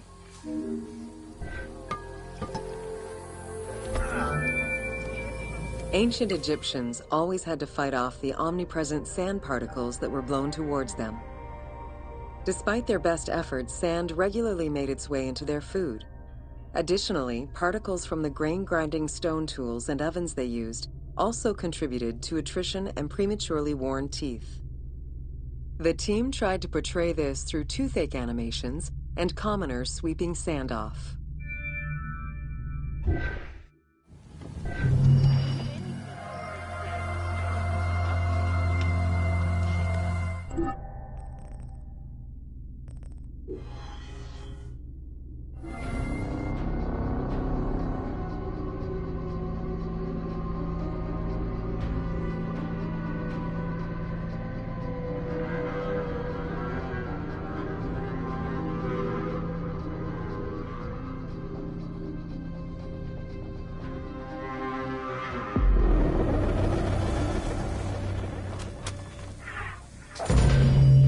Welcome to Wine in Ancient Egypt. When the god Horus lost his eye in a war with Seth, the ancient Egyptians believed the eye turned into a vine, and the vine's tears became wine. Early texts, dating back to 3150 BCE, contain the hieroglyph for vine. Regarded as extremely valuable, wine was highly sought after by the elite. It was also an essential part of many religious ceremonies.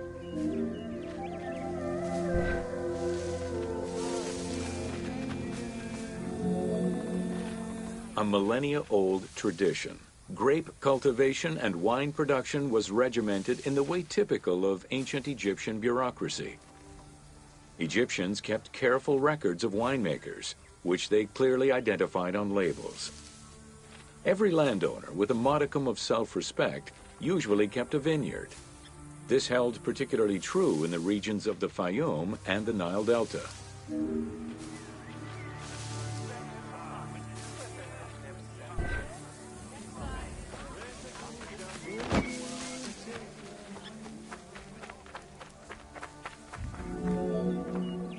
Documentation shows that only certain craftsfolk were allowed to provide the containers required to store and transport wine.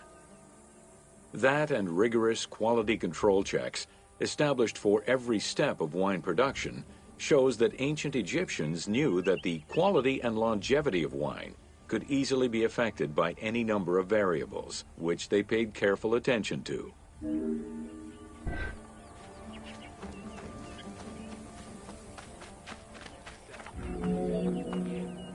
Egyptians had different kinds of wines, most of which ranged in quality from good to very good. The sweet shadé, to which honey had been added. The soft nejem, obtained by drying the grapes in the sun. The ma, reserved for religious ceremonies. And finally there was the peor, the mediocre rated wine, resulting from the second pressing of grapes and reserved for a less discerning palate.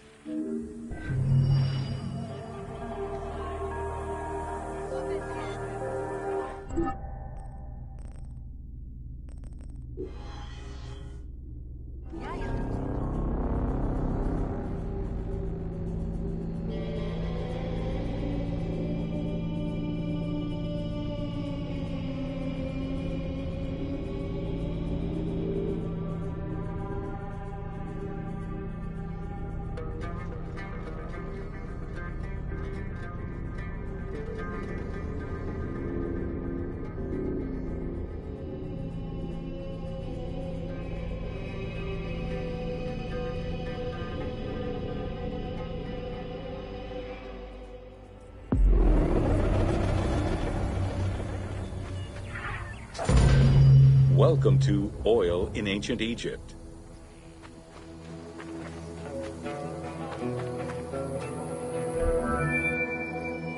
Castor, sesame, and moringa were the source of the most common oils in ancient Egypt. Oil was used for various purposes: cosmetics, medical treatments, nutrition, perfume, athletics, and rituals, to name a few. The team decided to use oil as an explosive to add more gameplay opportunities for the player.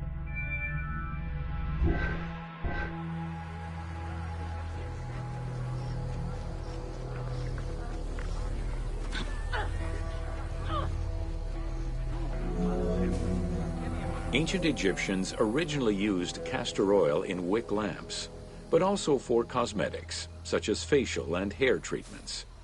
There is mention in some papyrus of castor oil being prescribed to treat constipation and help pregnant women. Castor beans were found in ancient Egyptian tombs as early as 4000 BCE.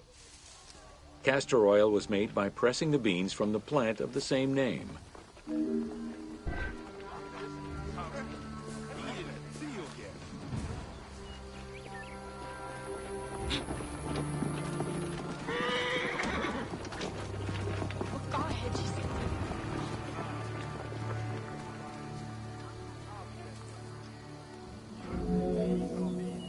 Olive trees were present, though scarce, in ancient Egypt's early history, and olives were mostly imported from Syria and Palestine.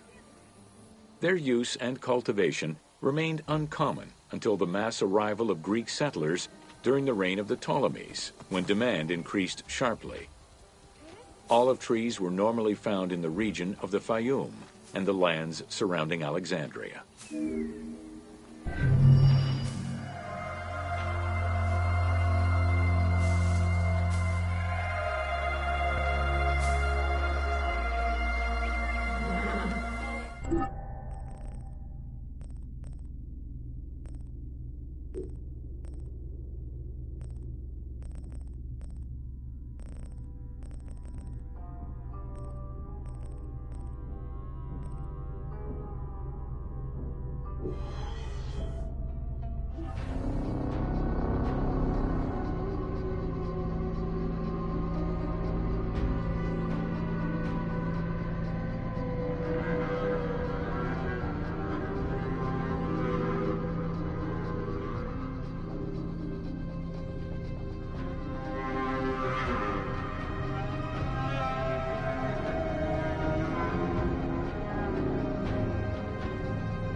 Welcome to the Great Pyramid of Giza, Upper Chambers.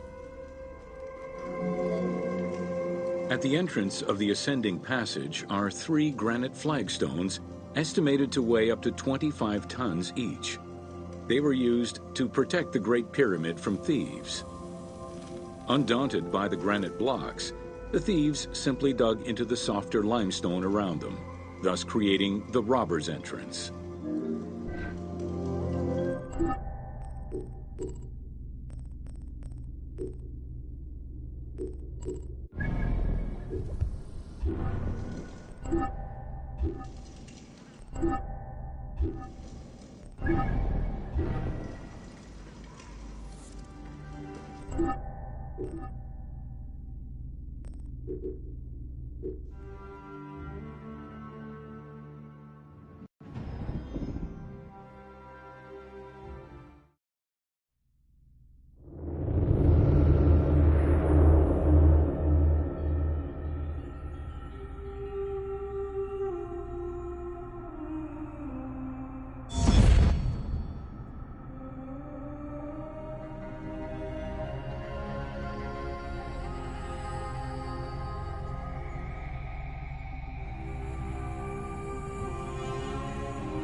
Some awesome soup.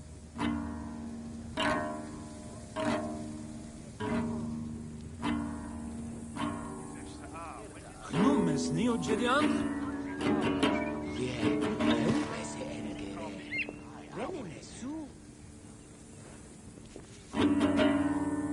Nachte. En bed.